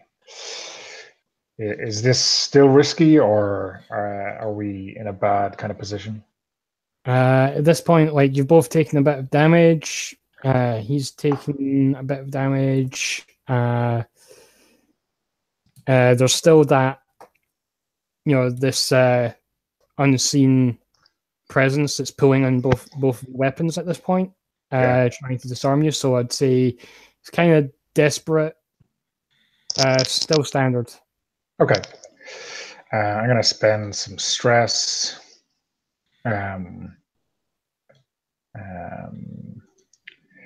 Desperate, standard. I reckon I'm going to... yeah, I'll just leave it at that. Okay. A 5 with my mystic ammo.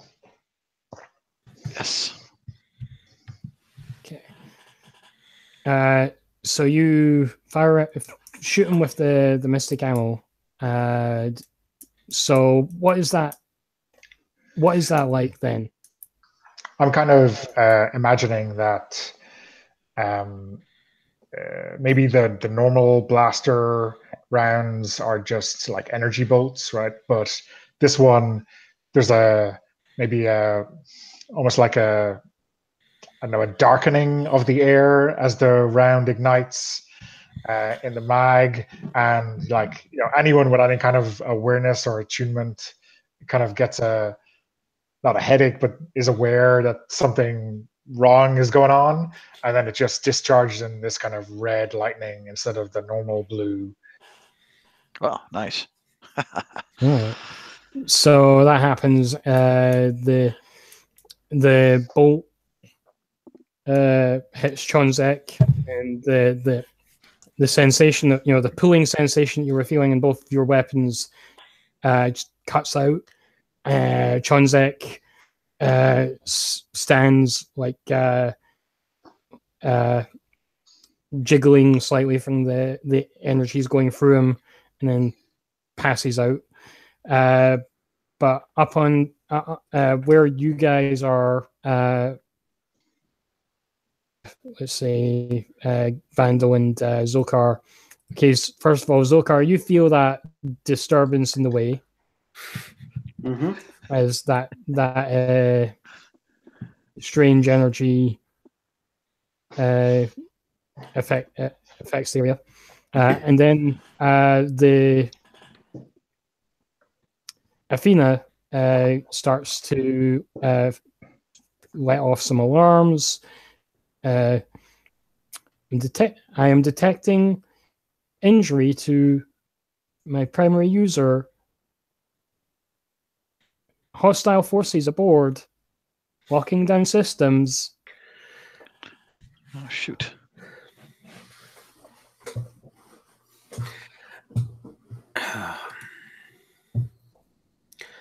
Oh, I hate it when this happens. Pull my blaster, aim at a primary power core. It's for the best, man. I was going to say, how do you turn her off?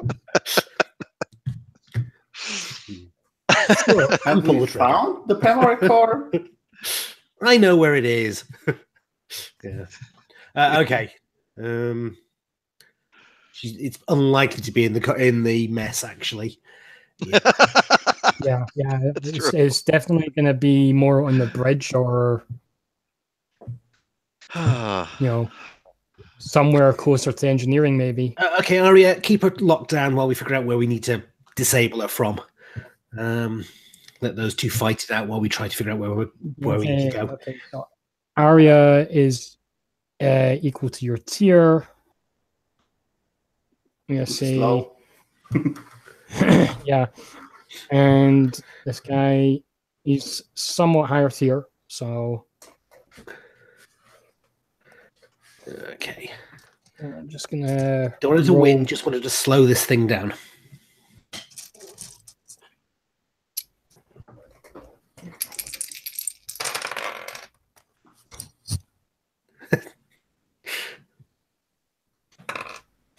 Okay. So very little. There's like you can hear Arya sort of like over the speakers exchanging pleasantries with Athena. While she's doing that, I'm going to try and figure out where the cabling would run back to where the primary core would be. I'm guessing that's a rig roll. Yeah.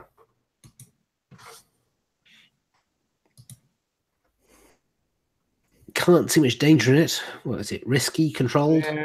Controlled. At this point, like is keeping Athena occupied. So yeah, controlled standard. Let's say. Anyway, Zokar can help me with this. Yeah, I actually wanted to do it by a tune, so but I can do it as a help. So Zokar will just look through, attune to the way over here, open his mind, and I actually wanted to find anything hidden in the way, but I will do it later. And this time around, I'm just focusing to this central computer and trying to help Vanda locate its core. Cool. Yeah. You know exactly where it is. This way, before she closes the security doors.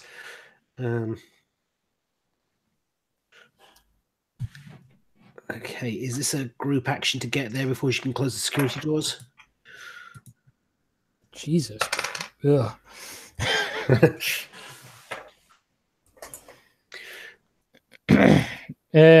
Surprisingly, Arya seems to be, like there's a sort of system busy messages on any sort of interface panels you can see. So Arya seems to be keeping her occupied for the time being. We'll still run to the bridge or wherever the cables suggest we need to go. Main engineering, bridge, broom closet. I mean, it's not really on the bridge. It's not really in engineering. It's but it is. It's like on the same. It's on the same area as the. Like there's an AI core, which is located in the same deck as you're on at that time. So you find the door to that, and it's locked by like just normally. They tend to keep those areas locked down unless they need to access them. This might be a time to use those fine hacking tools that fine lockpick tools I acquired. Oh yeah. You didn't get those. So, is it hack or rig to get through this door?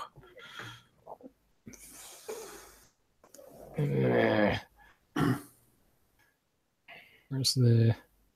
I'll try hacking it unless you tell me that doesn't make sense. In which case, I'll try rigging. Well, it. you pick the action. I will hack the door. Risky, control, desperate.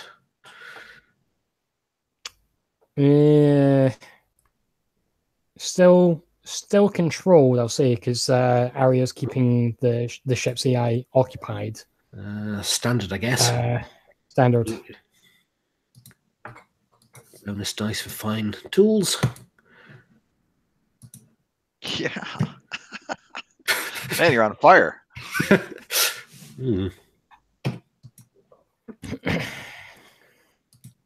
Okay. So you put this hacking, you put this electronic lock picking device on the door panel. A series of lights blinks on it, like as it tries different combinations of numbers, and you see the numbers like just flashing along the display on it, and then one by one they all lock into a specific number, and it gets the code and opens the door for you. So what's in there? So in there, there's Jesus Christ, why? That's not fair. Random tables. So in there's like it's sort of like I want to say a futuristic version of like a server room, basically, except instead of like hard drives, you've got like data chips. The very sort of Star Trek-y, domino chip sort of things. Okay. I've seen Blake, so I don't know how this one works. But tick my detonator.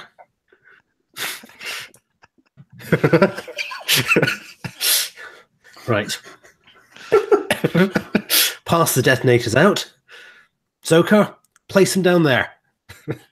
I'll get these units. You want me to just drop it into this like hole over here, or what? No, just attach them to the servers. Oh yeah. For some reason, I probably have some like sticking tape, and just like yeah, sort of 3 minutes should be enough. Excellent. I thought like 20 seconds we can run quite fast. I think 3 minutes is fine. So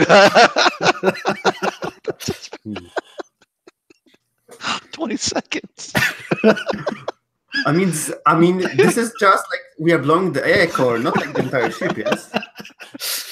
Get out of there. Yeah. I mean, sure. Explosives on a ship, on a contained environment. Yeah, that sounds like a great idea. Yeah.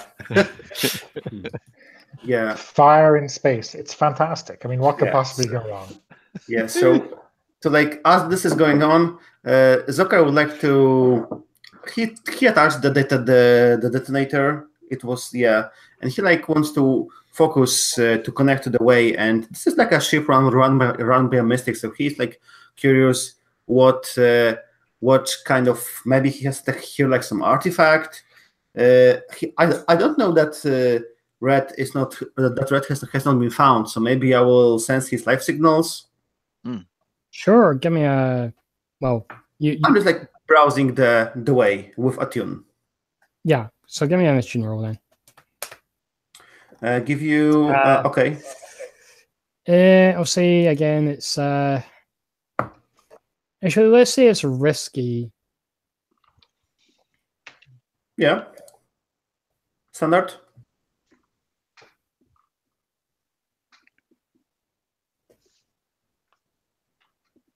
Is it standard effect? It's risky standard. Cool. No bonus dice. Let's see. Oh, for once I managed to. For once I managed to generate a gambit. Okay. So yeah, you sense the presence of a few artifacts on board, and you can sense the life readings. You can sense the life force of 1, 2, 3, 4, 5, 6 people on board. Oh, Are they like close to each other, or like spread it around the ship? So there's 3 down below where the brig would be. There's 2 where you are, because you and Vandal, and then there's 1 in the cargo hold. Very faint. Yeah, I suppose I like look at Vandal. I look at the timer, and I say, I think there's someone in the cargo hold, and I need to grab some artifacts. And I just like rush out, and I run to whatever I think the artifacts are. Come on. Yeah, I can. Yeah, I'll actually like communicate through the comms. I think I'm sensing some life signs in the cargo hold. If you haven't found Red in the brick, maybe he's in the cargo hold. all right, good. Yeah, let's head there. Yeah, I guess if we have manacles or something like this, we're going to tie up Transac and maybe throw him into the brig and lock him in there. Yeah, good idea. I don't want to mess with him again. I'm glad that you talked first, because I was going to be like, I double tap him, and I would have felt bad. So it's a better idea. Hey, There's a sort of glitchy sounding voice from the ship, as Athena seems to be struggling a little bit against a tier 1 AI. So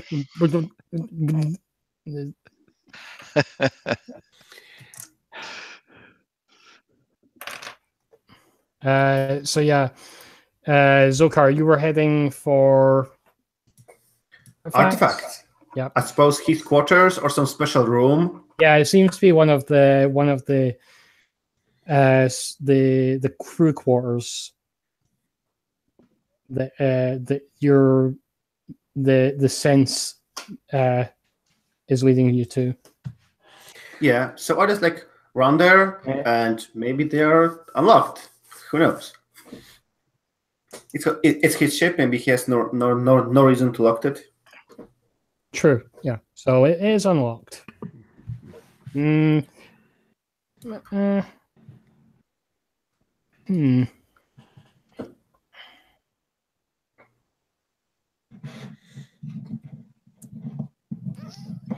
a resolve resistance roll. Wow, I actually have two dots in it. So let's see.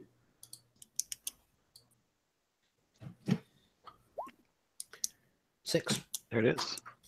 Not bad. Okay, so you stop yourself just before you step through the door, and you sense that there's one of these artifacts that you've been sensing.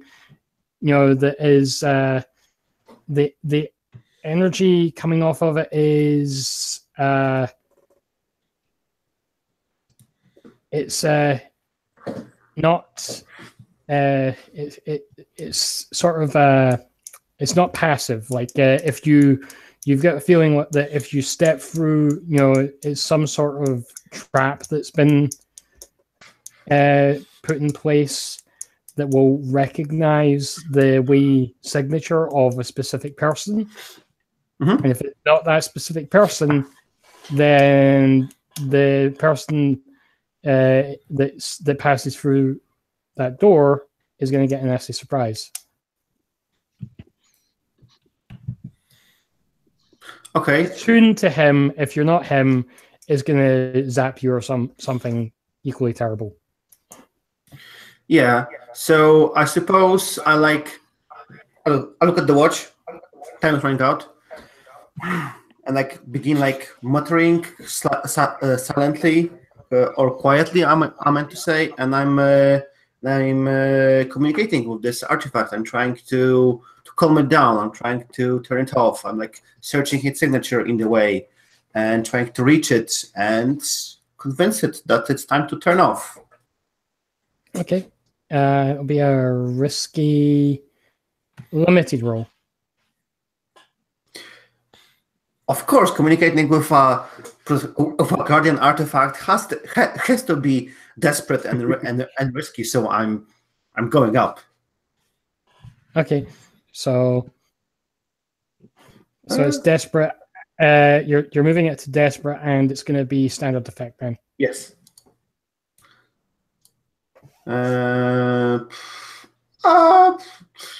Yeah, I really want those artifacts. I'm going to push myself to get an extra die.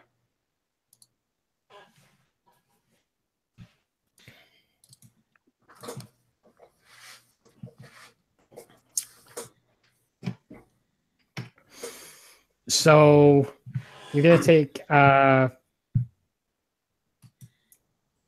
let's see, what harm have you taken already? None. I don't think you took any harm, actually. So you're going to take a level,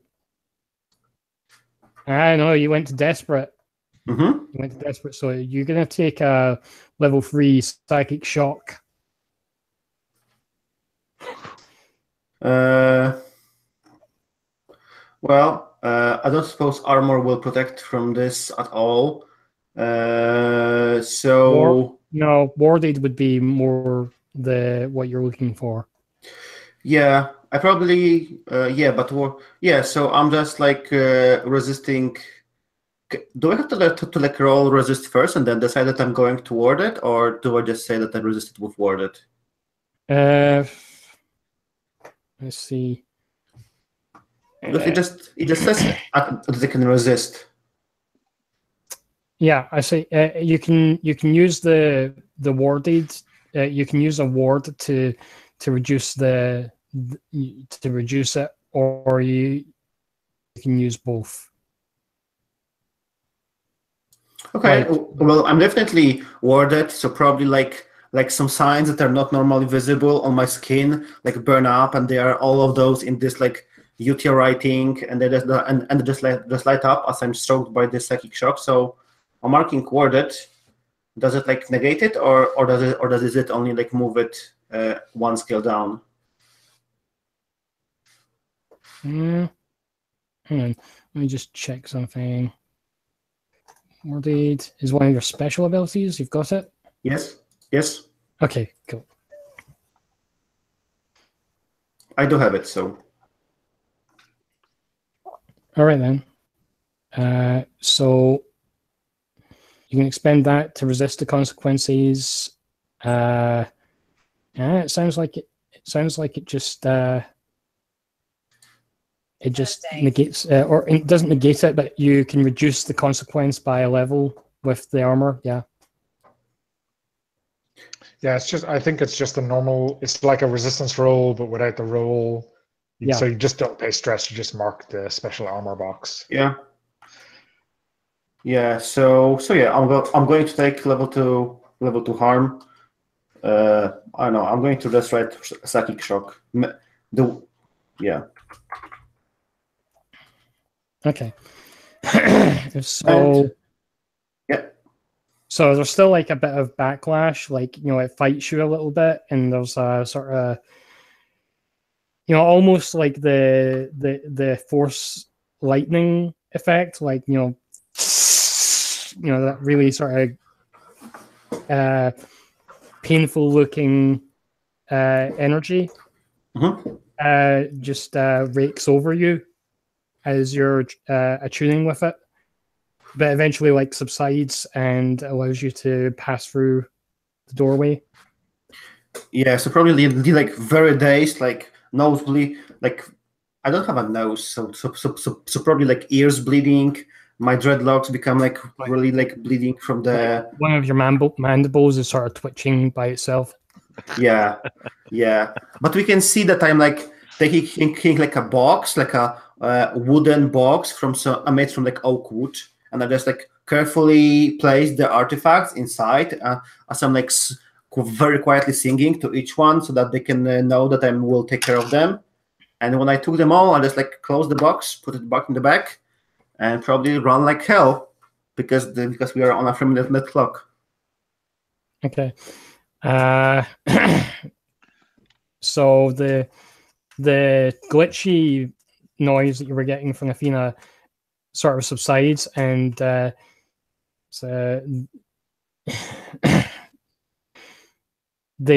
seems to have regained some footing in the electronic battle of wills that's going on, but is still preoccupied. So I say at this point, like, you guys actually let's go back to Vandal. So Vandal, you were heading to the cargo hold, yeah? You're muted. Yeah, after making sure the explosives were appropriately placed. Okay, yeah. so you find so what's a cool way to do this? Red 62 in some sort of casket. It's sort of blacked over, and you press a button, and it's just like an opacity filter, so you can see inside, and there's just like some sort of field of energy, like some sort of way energy or something that is holding him in stasis inside this device of whatever it is. And so you find that. Oh, it's weird mystic stuff. Okay, I have no idea about the way. I'm really not in my field here. Can I open the casket? You can certainly try. Okay, that's mechanical. So that would be a straight rig, I think. Mm-hmm. That would be desperate, limited effect.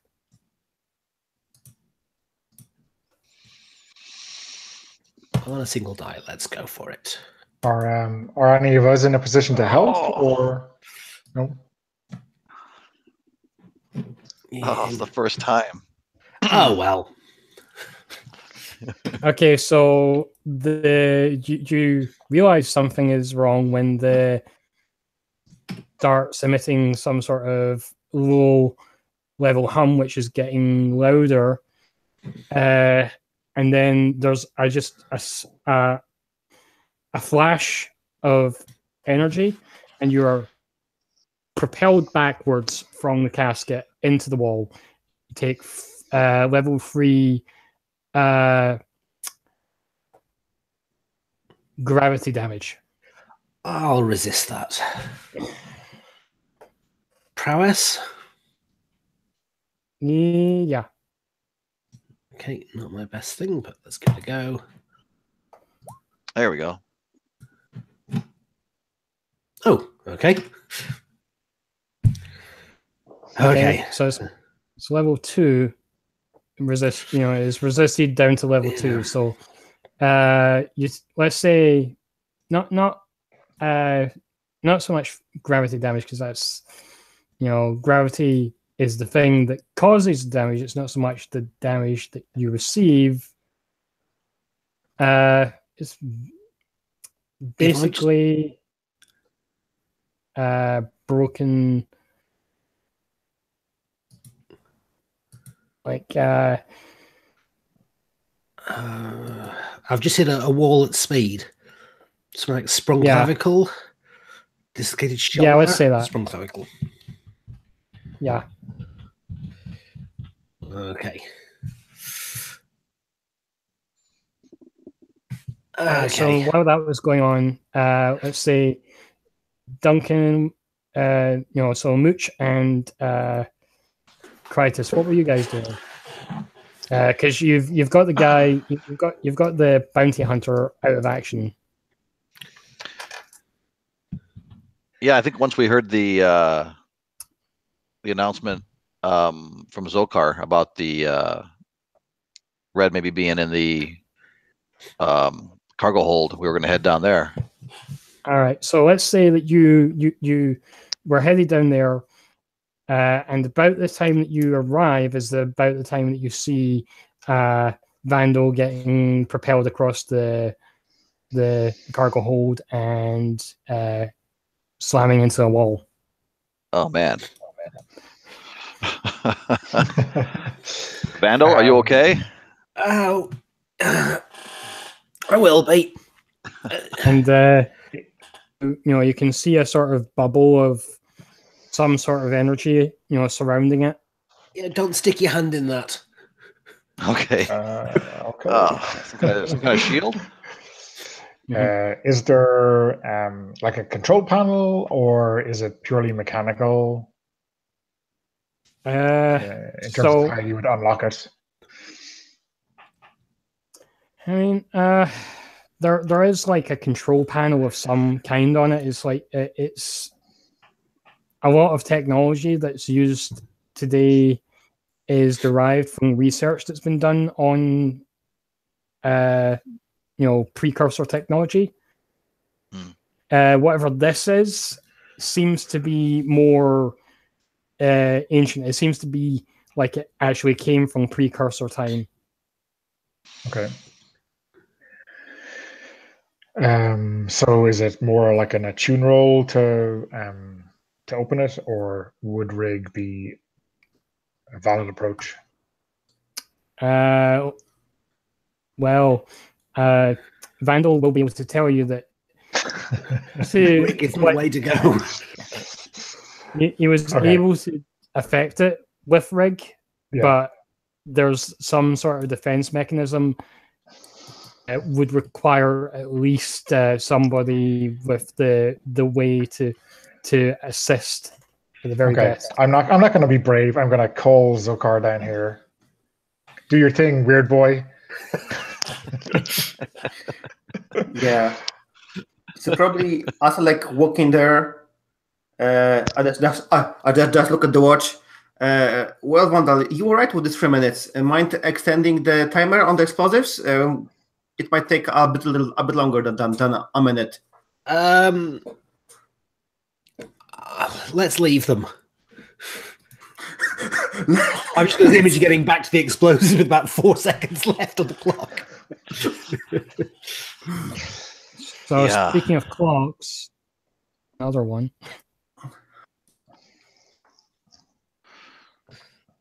What if we is the name of the clock we jettison catastrophic depressurization? Something to that effect, yeah. Well, the objective was to contain the explosion to the comms room. It's just a shame we've got one point in rig, so... Yeah. And after I walk in, I imagine that I approach the case and gently, maybe not don't touch it, but move my hands around it, and I just sing very quietly and just communicate with the artifact so that it will also power down and allow us to take red from it.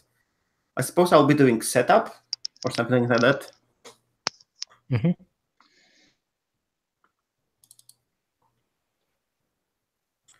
Cool. So what's my position and effect for the setup?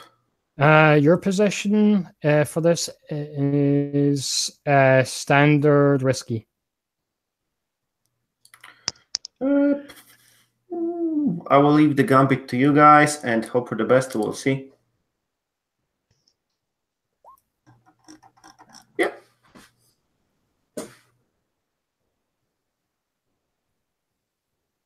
Okay, so I'm just gonna put the clock, 6 o'clock up here for explosion.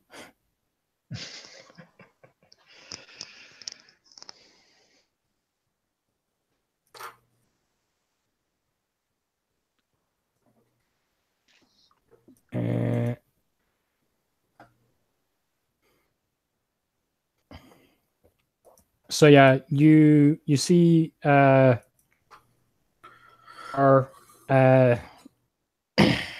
do this, the singing and the gesturing, and the this field that's around the pod seems to, it's still there, but the color of it, sort of becomes less solid. It, like it's less of a shell now and more an actual like field around it. Well done.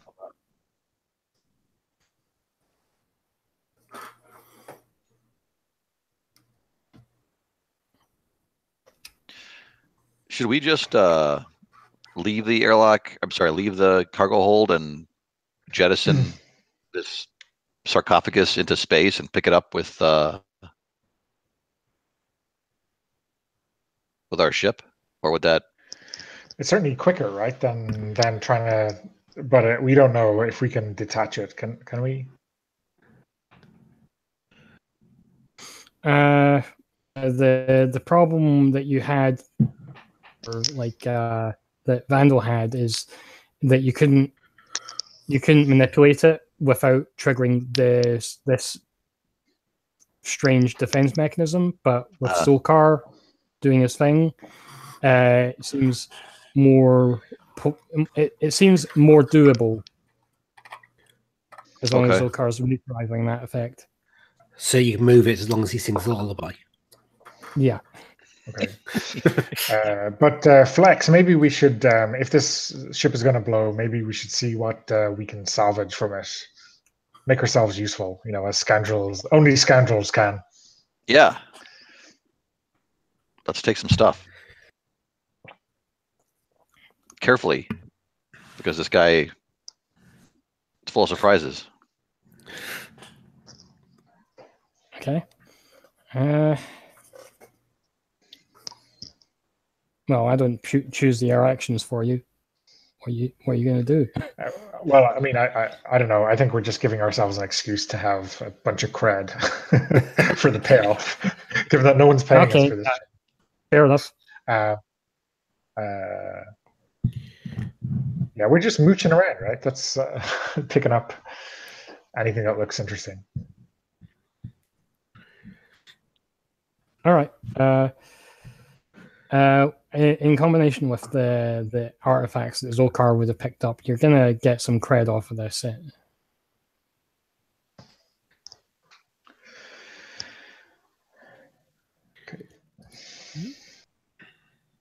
There's also there is actually a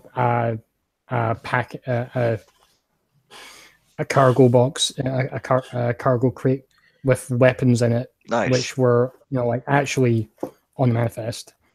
Yeah, they're ours now. Be a shame if anything happened to those. Yeah.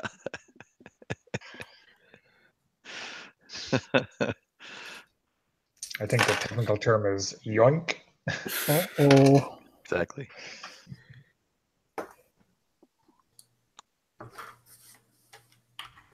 Whatever you are going to do, you hear Arya speaking over the comms. Perhaps you could expedite it. I am having difficulties. She's only got a couple of seconds left anyway.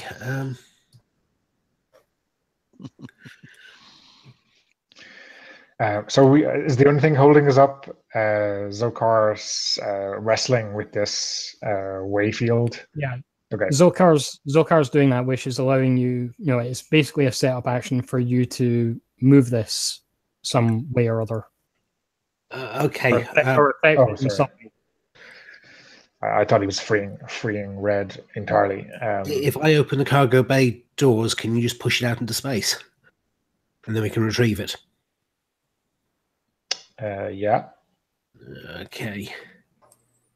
Is it we're in the cargo bay. Presumably there are some doors somewhere. Is it rigged by chance? I would say if anyone doesn't have 2 spare on their load exits, or else they're going to be unable to mark spacesuit. Okay. Well, Can somebody assist me with this rig or? Yeah, I will assist and push myself to trauma.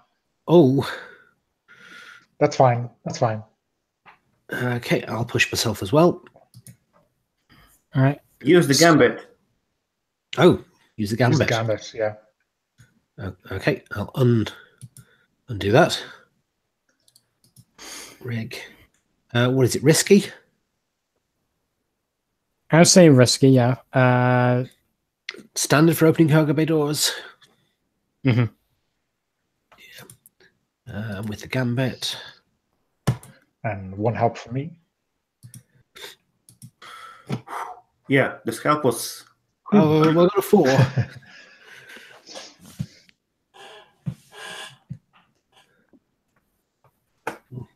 Should mean we've opened the doors. Okay. So you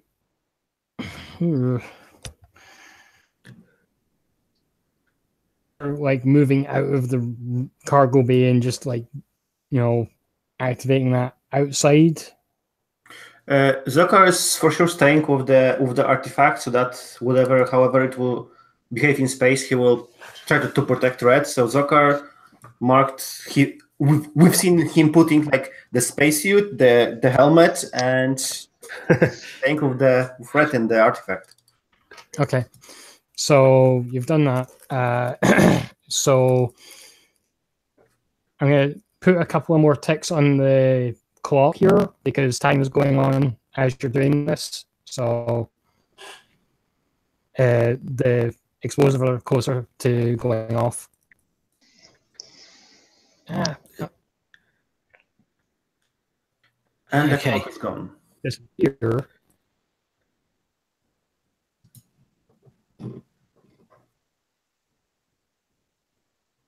Back.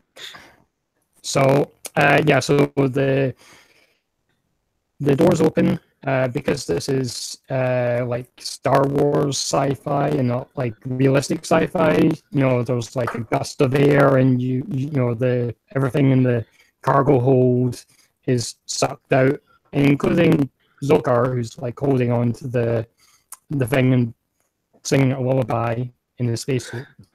Yeah, I think I'll go out with the spacesuit as well. Okay. Which leaves anybody that didn't, like suit up and just stay in there could still be in the ship, or. Yeah, I'm hightailing it to the airlock to the shuttle. All right. That's going to require a roll. Okay. That would be scramble, I'm guessing. Scramble, I would think. Mm-hmm. I'm spacesuited, but I am out of the scene because I've traumatized up. So I'm gonna. So do you choose to be sucked to the space with us, or it's Flex carrying you? No, I'm spacesuited up. If you hadn't chosen to be space suited up and were willing to go through with this, then there'd be another problem. Yeah, I know. I'm spacesuited up, floating over towards the Corvette. Oops, where did it go? There it is. All right. So I pushed myself. That gets me a bonus die, right? Mm-hmm. Yes. All right. Here goes as I run desperately through the halls. Almost there. Yes. I'm the best at running away. Yeah. Okay. So you get on board the ship without any problems. The umbilical disconnects as Arya just starts moving away from. Basically, what happens is the explosives go off, and it doesn't do a significant amount of hull exterior damage, but there is you can see there's a small breach in the hull that would atmosphere to leak out. You see the yeah. coming out of a small hole. Very glad I wasn't in there for that. Yeah. So can I pick them up in the shuttle, or Yeah. do we need? Okay, that's what I'll do then. I'll grab the sarcophagus and the 3 crewmates. And so you guys are insane. I can't believe you did that. I seriously can't believe you did that. Oh my God. You're just out there singing Major Tom to yourselves. What is that? So once everyone's gathered up, we head back to our ship and the safety of Arya, who did a very good job, I must say, keeping Athena busy. Mm-hmm. She's disconnected, like the link with Athena.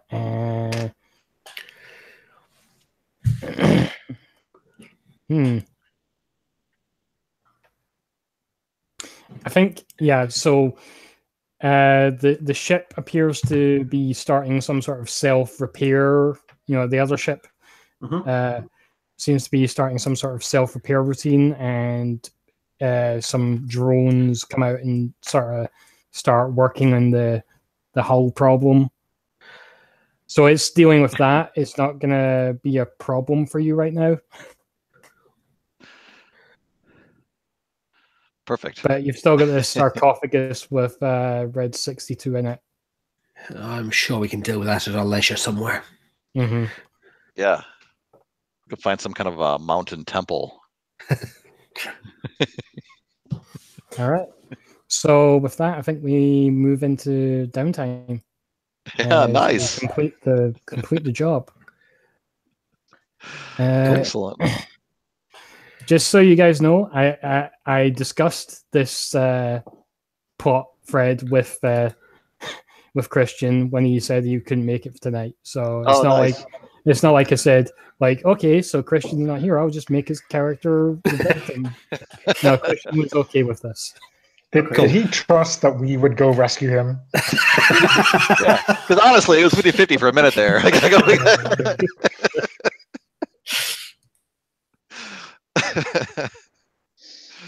Yeah, I was wondering if you guys would go for it or just be like, It's Christian. Who cares about Red? So payoff for it's not a treasure trove, but like there are like artifacts and stuff there. So I would call that a major score at least. So 8 cred. Cool. Nice. 8 cred. 1 each and 4 in the vault. Sorry, 1 each and 1 in the vault and 2 for repairing the ship. Sounds good. Right. So 1 in the vault, 1 each, and the rest goes on maintenance. Mm-hmm.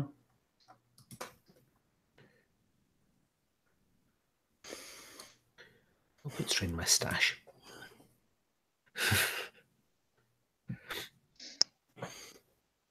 So feat-wise, if I'm counting the fiasco at the gate, which I am. Yeah. But that was in a different system.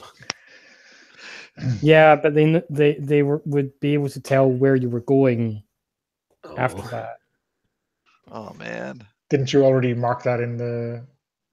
Yeah, system? that's true. That's true. Actually, yeah. So no, so smooth and quiet or completely quiet. I think it's completely quiet because you were out in the black, and it's just you and this guy. Did Athena live to tell a tale? Well, I think if the final scene is that we shoot the ship to pieces with our particle cannon, then it's completely quiet because nobody knows this guy existed. That's true. Yeah, except like he might still think we were 51st Legion, right? So he did shoot first. Oh, yeah. So yeah. Mm. And we haven't killed anyone technically, have we? I don't know. Have we? Last time we did, but it was unavoidable. But yeah, this time we haven't actually killed anyone. So if we wanted to preserve our karma, we could do that. Yeah. So I'll say completely quiet. Others blamed. +1 heat for connected target, high profile, wanted in the system, or public use of artifacts. No. Add +2 for killing or massive property damage, illegal weapons use. Yeah, 2. We can cope with that. Does that mean awesome. we kill that guy? Yeah, he was on board the ship, and you just said you were going to blow it up. So. Oh yeah, Okay. I guess that's true. Yeah, Right. he lost atmosphere. You never said that you were taking him out with you, so he was lying in the brig when his ship exploded. I'm wiping away the tears. Yeah, that being the case, it probably is best that we, atomize it, since we don't want someone to find it and be like, "What the hell happened here?" Ooh, what does that mean? Do we care about doing downtime, or do you want to just call it? I'm happy to just call it on my end, since Yeah. we're not going to be another session. Yeah. Just give me a second while I look up what this entanglement means. I'm going to say at the end there, I was thinking very much Dark Star, where the ship explodes and they surf down on the, well, in this case, the coffin. That sounds awesome. Is that old 80s movie? The John Carpenter film, the one he did as a student. I've never seen it. Oh yeah, I've never seen that. Yeah, Nick was telling me to watch that. It ends with the ship with the bomb on it exploding and the main character surfing down onto the planet on a bit of debris, presumably the atmosphere. But oh my god, awesome! Like you would.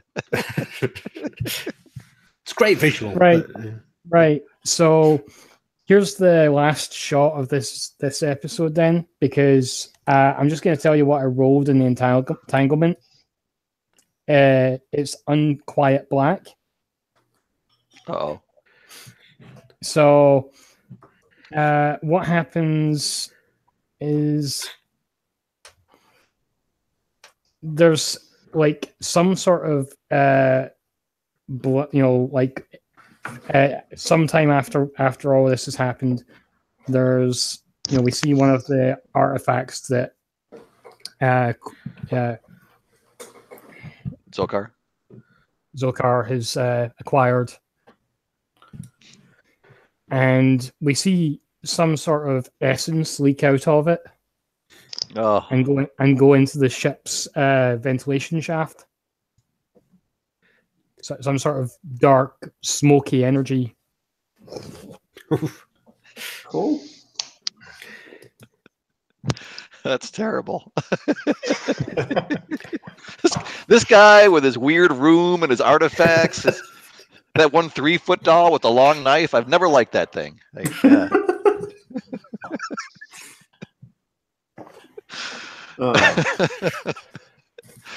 Awesome. We could do XP and stuff, but that would be assuming that we're going to get another arc at some point with the same crew. It might be worth it. Yeah. If you run another game, we could always possibly bring these characters back. So yeah, why not? Okay. Oh, let's start from left to right. Crisis. All right. Let's see. So I addressed a tough challenge with charm or audacity. Well, I addressed the boarding of the bounty hunter ship with audacity. Mm-hmm. You expressed your beliefs, drives, heritage, or background. Well, I used my cop background pretty effectively this time. Mm-hmm. You struggle with issues from your vice or traumas during the session. No, I totally indulged in and enjoyed my vice. Mm-hmm. But you do now have trauma. So. Oh yeah, that's true. You need to pick that.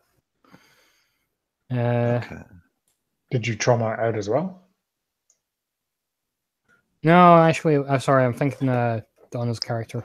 Oh, okay. Yeah, I got 4 stress. Okay. I think that's just gives you 2 XP then. All right. Well, Thank you. Gaius. Okay.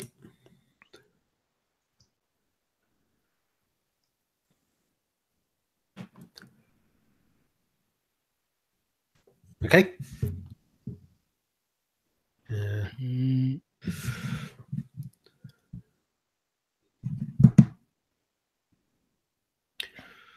So you addressed a tough challenge with deception or influence. I think I addressed most challenges with either hacking or rig, which don't really fit either of them. I did use influence for setting up my resort for the rich and influential and famous. Not sure it was a tough challenge, but it was. I would say it's going to be a challenge to pull that off. Like, yeah, I don't think I'm likely to hit that very often because I'm much more a hacking, rigging, door opening type person at the moment. Yeah, you're very much more of an engineer actually than a speaker. Yeah, unfortunately, the abilities I need seem to fit more under speaker. It's really strange. Okay. All right. Express your beliefs, drives, heritage, or background. Again, I think during the downtime in sort of deciding to start a long-term project to actually bring the rich and famous to me so that I can actually spend time with them. Mm-hmm. Especially knowing that it's a long-term action that's actually in the last session of a... So call that a 1 XP then. Yeah. And not really any issues from the vice or trauma, so just a single point. Yeah. Okay. Mooch. Let me see. Charm or Audacity. I see you took Haunted as your... Yeah. My idea there is the kind of tugging... the tugging that the bounty hunter was doing. When I shot him, there was like a feedback loop of his kind of way spirit. And so whenever I'm like touching my firearm, my fine sidearm, I'm getting like a kind of a feedback loop of his soul. Especially now that he's dead. So I'm kind of haunted by him a little bit. Okay. I don't know if that kind of is a bit weird, but it's a weird world. Charm or Audacity, I definitely one, which was when I was talking to him at the door and leading him to his own ship, kind of tempting him to make his move. That was stupid or audacious, as we like to call it in the trade. Yeah. Charm, not a huge, I guess. I don't know. I don't think there was anything else that I can remember anyway. Okay, so call that 1 for that. Yeah. Beliefs, drives, heritage, or background. Well, I was doing some piracy, and I like this business meeting with the ex to get her to help us to get out of the system.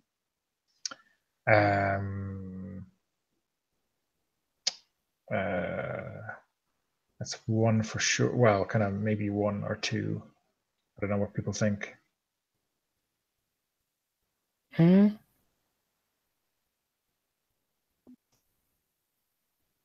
It's not up to me.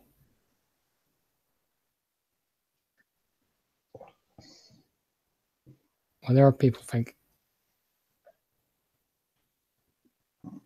Really hard to say. Well, if you don't think it's a clear yes, then it's a no. I think like 1 at least, definitely. I'm not sure about 2. What is that now? Okay. And issues for my vice or traumas. Well, I got a trauma, but I didn't struggle with anything yet. So nope. Yep. So 2 overall.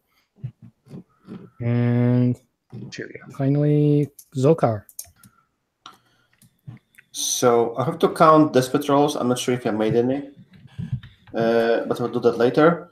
Address tough challenge with wisdom or the way. I think I addressed quite a lot with way. I located artifacts which were part of our loot and our missing friend. I disabled the artifact trap, and I sort of calmed the place which was keeping red, but nobody tended to use it then. So 2 times or 3 times, kind of.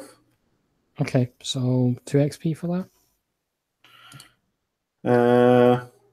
I expressed my beliefs, drives, heritage, or background. I think we kind of like seen that Utia are like don't really have much respect to each other, and even though I like didn't know how the fight went, I just like went out and just stole from the another mystic. So it sort of like shows that we are, even though we are rare race, we just don't like each other. Sure. Yeah, so I think that's it for heritage. Was it like 1? Yeah, it sounds like 1 to me. Yeah. Struggle with issues from vice or traumas. I did this very reckless action at getting us through the gate, and I think it was pretty reckless. At least unnecessary. At least it was more violent than necessary. It was reckless. Yeah, I'll say that. It was all those things. By the way, Zokar made a single desperate roll, which was an attune roll. Oh, thank you. So that's 2 for tough challenge, 1 for belief drives, and then another 1 for trauma. Yep. So 4. Cool. Okay.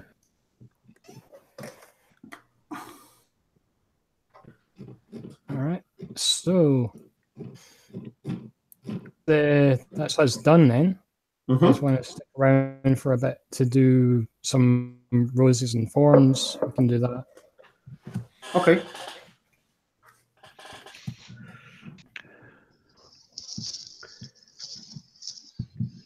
Yeah. Go around left to right again. Start.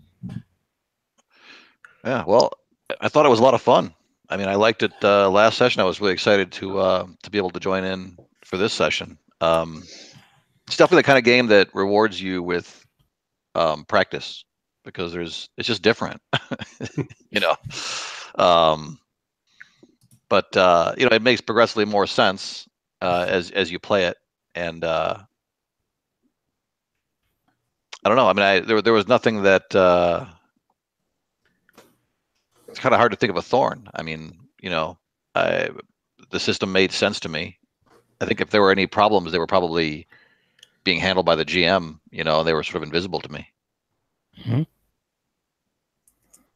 So yeah, would play again. Hope to actually. All right, Declan. Yeah, I'm having difficulty coming up with the thorn. It was really enjoyable. I felt we got a really nice rhythm to this last session, and it felt complete. It was good. Really enjoyed it. If there is a thorn, it's the fact that there is no 4th session or 5th session. It's a shame it has to come to an end. But yeah, I really enjoyed it. And Anna?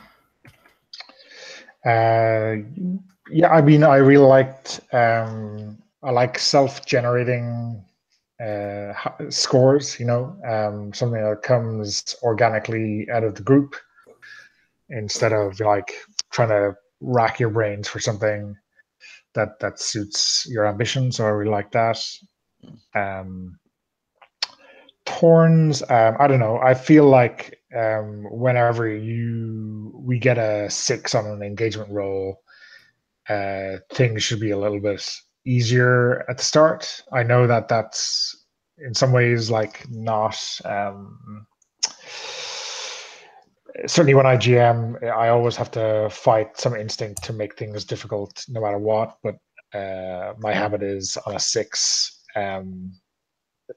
Aim to make it even too easy, and things will spiral out of control all by ourselves. Yeah. So that's just a balance issue, GM style, whatever. And apart from that, the real torn is I had to go to Paris all last week, and so I missed the session last week. On the other hand, Paris. So yeah, well, it was work, so it wasn't sightseeing. True. So yeah. All right, Pavel.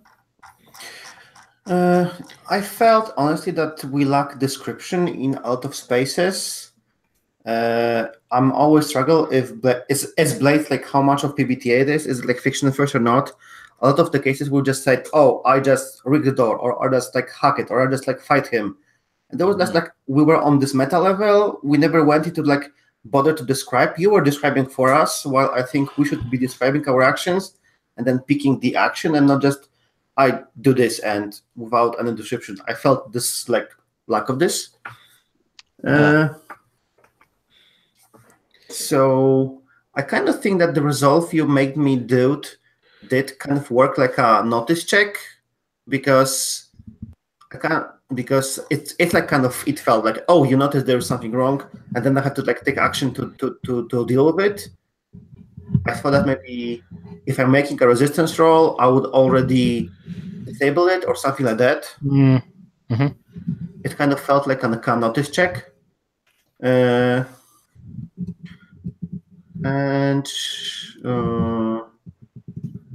I really liked how Brian just took and started being an officer at the beginning and just ordered the guy around. I really liked I don't like your tone, so pull over. Yeah, it was a good action, and yeah, that's it. I really enjoyed the session. Cool. All right. Well, for some of you, I will see you again in February for Headspace. I think one or two of you are in that. Going to be in that game. Yeah. So, like, have fun, guys, with Headspace. Yeah. Hope to see you guys again in something. Yeah. Cool. Yeah, and for the rest of you guys, I'll hopefully see you again in something else. Bye. Okay. Well, thank you very much. Yeah. Thanks a lot. Thanks. See you guys. Good night, guys.